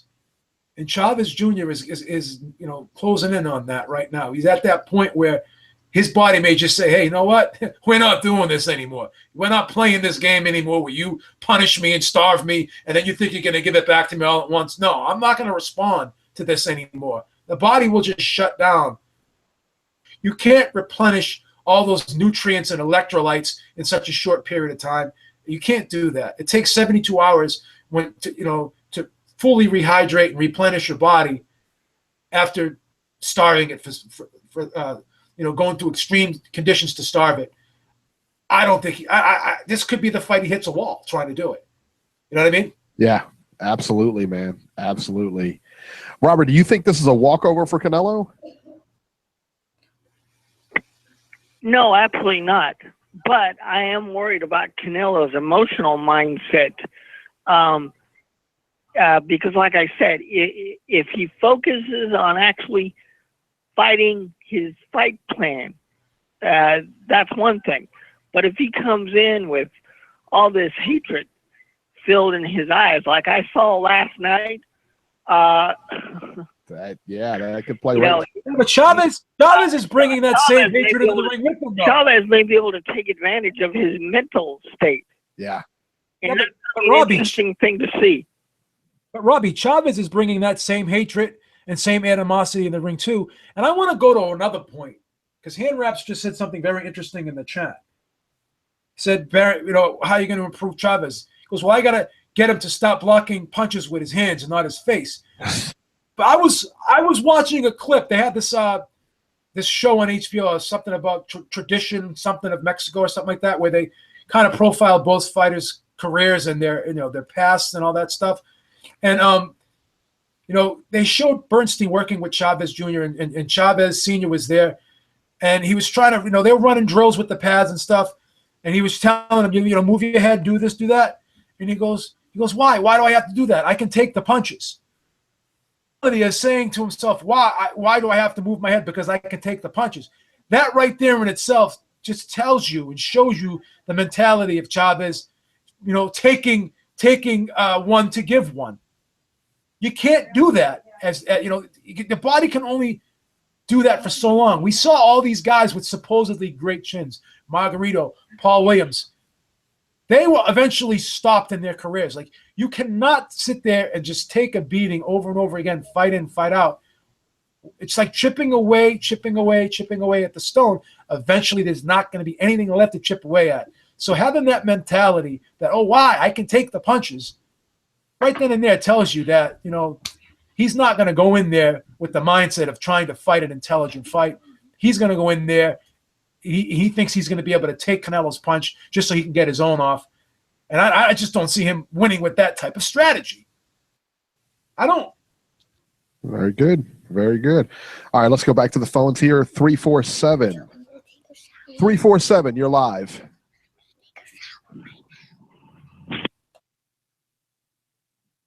No, I guess 347 is not live. All right. So let's move ahead. So just to be clear, we're all three taking Canelo. Robbie, did you say he wins via stoppage, or how does he win? No, I think it goes to the cards. I think it goes to the cards. What about you, Beeb? You think it's a knockout?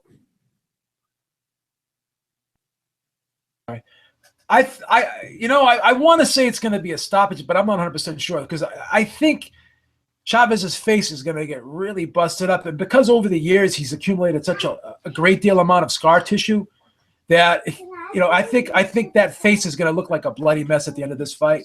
I'm going to say he gets stopped late. Yeah, I'm going to say he gets stopped maybe in the 9th or 10th round. I think it's going to be due to facial damage. I think his face is going to look worse than it's ever looked. This may be the worst beating Chavez Jr. has ever faced in his life. Man, I think Canelo wins. I think it's tough, and I think it's a close decision. I'm gonna roll with that. I think it's a decision. I think it's a close decision. We'll see what happens, though. We'll see what happens for sure. But I think we're all in agreement. I think Canelo I'd like wins. to know who the referee is, if anybody knows. I don't know. All right, let's head on to our news and rumors here. So speaking of Canelo Chavez, a special Cinco de Mayo belt was made by the WBC. A special belt was made for next week's fight between Canelo and Chavez Jr. The belt was made by artist Louis de la Cruz. Took more than 400 hours to create the belt. It's amazing. I mean, it's an amazing looking belt. You can see pictures of it on ringsidereporter.com. Beeb, did you see this belt? I think the belt is beautiful. Amazing, right? I mean, amazing. 400 hours. It's multicolored. It looks like if there was a belt from Mexico, that's what it would look like. It's just beautiful. I mean, it really is just amazing. You have to see it. I couldn't imagine what this thing looks like in person because in pictures, it's just gorgeous. So, yeah, I mean, so the winner is going to take that home, and wow, what a prize. It's I like the WBC. WBC always comes up with different belts. They came up with the remember the Mayweather belt, the Mayweather Pacquiao belt, that special belt they came up with. Beautiful. Oh yeah, Beautiful I mean, belt. That was a beautiful belt. Work for them. I mean, they're like I said. I mean, it's priceless. There's only one of those belts ever going to be made, you know. So, and it's I think I'm sure it was handmade or whatever. It was, wow. They've got the market cornered on belts for sure. The big green belt.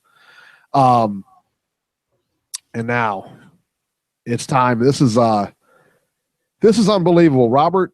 This is history being made. Beeb. It's time. Check. Choo. There you go. Unbelievable. Slammer. I just got up out the slammer. Farewell using the phone without a camera.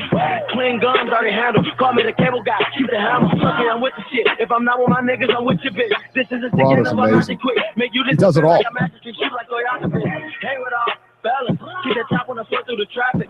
See through you niggas panoramic. I'm pitching it overhand on the habit. These niggas don't want to see me in the phantom. I blast this regularly on the streets of Cincinnati when I roll. That's what that's how I do it. That's how everybody does it here in Cincinnati, and I'm no different. Adrian Broner is our train wreck of the week for the third consecutive time. I don't know how many times he's been our train wreck of the week, but we've actually renamed this segment the Adrian Broner Train Wreck of the Week. He's tops. I mean, what can I say? I mean, you guys owe him a big debt of gratitude. Everybody who listens to the show, I think everybody won it over 20 times, Eric. Everybody around the boxing world owes him a big debt of gratitude. Because without Adrian Broner, I'm gonna tell you this right now: without Adrian Broner, there'd be no train wreck of the week this week. There'd be no train wreck of the week this week if it's not for Adrian Broner. Beeb, what are your thoughts on that? What are your thoughts on if there was no Adrian Broner, there'd be no train wreck of the week this week? He would have let everybody down. I don't even think there'd be a TMZ without Adrian Broner either. He's starting to really help them out for stories, right? Unbelievable. World Star, TMZ, Ringside Reporter, carries our network. Network, boys. Adrian Broner is our train wreck of the week this week because he called Tim Bradley and Uncle Tom. Tim Bradley was being interviewed by a group of reporters this weekend and brought up Adrian Broner in regards to a fight. Bradley said, that would be a good tune-up fight for me. Adrian Broner, why not? That's the question. I think it makes a lot of sense. I think people would like that. All right, so a little bit of a subtle jab. I mean, that's definitely a jab. Broner's nobody's tune-up. He's the main event. Everybody knows that. But what better way to get him into a fight than to, hey, let it go like that. Broner took offense to this, and Broner took to social media in a profanity-laden, just unbelievable, just post. Called Tim Bradley and Uncle Tom N-word, and it was just laced with the N-word. It was laced with profanity. Uncle Tom was the big takeaway there. Way to keep it classy, Adrian Broner. So, Beeb, with that, I'm going to ask you, if we were to compare the two resumes, because everybody knows I'm not really a big Tim Bradley guy, but let's compare the two resumes. Who has the better resume here, Tim Bradley or Adrian Broner? Four-time world champion from Cincinnati, Adrian Broner. Tim Bradley. I think Tim Bradley by far has the better resume compared to Adrian Broner. 90 seconds. Without question. By far, right? I mean, by far, Tim Bradley has a better resume. I'm not like a big Tim Bradley fan, but even I can't hate on his resume. I mean, he's fought a lot of good fighters, man. More skilled fighters than Broner. Robert, how about you? The two resumes together, who do you like? Oh, I definitely like Tim Bradley. And you know what? I hope this fight actually takes place. I don't know if it's 60 seconds. But I think that would be a great fight. I'd love to see it. Right. And I'm sure you would pick Adrian Broner to win that fight, yes? No. What? He's from Cincinnati. What are you doing? No. What's the matter with you? I'm from California. I'm going to roll with the Desert Storm, baby. He's a fucking mental case is what he is. Robbie!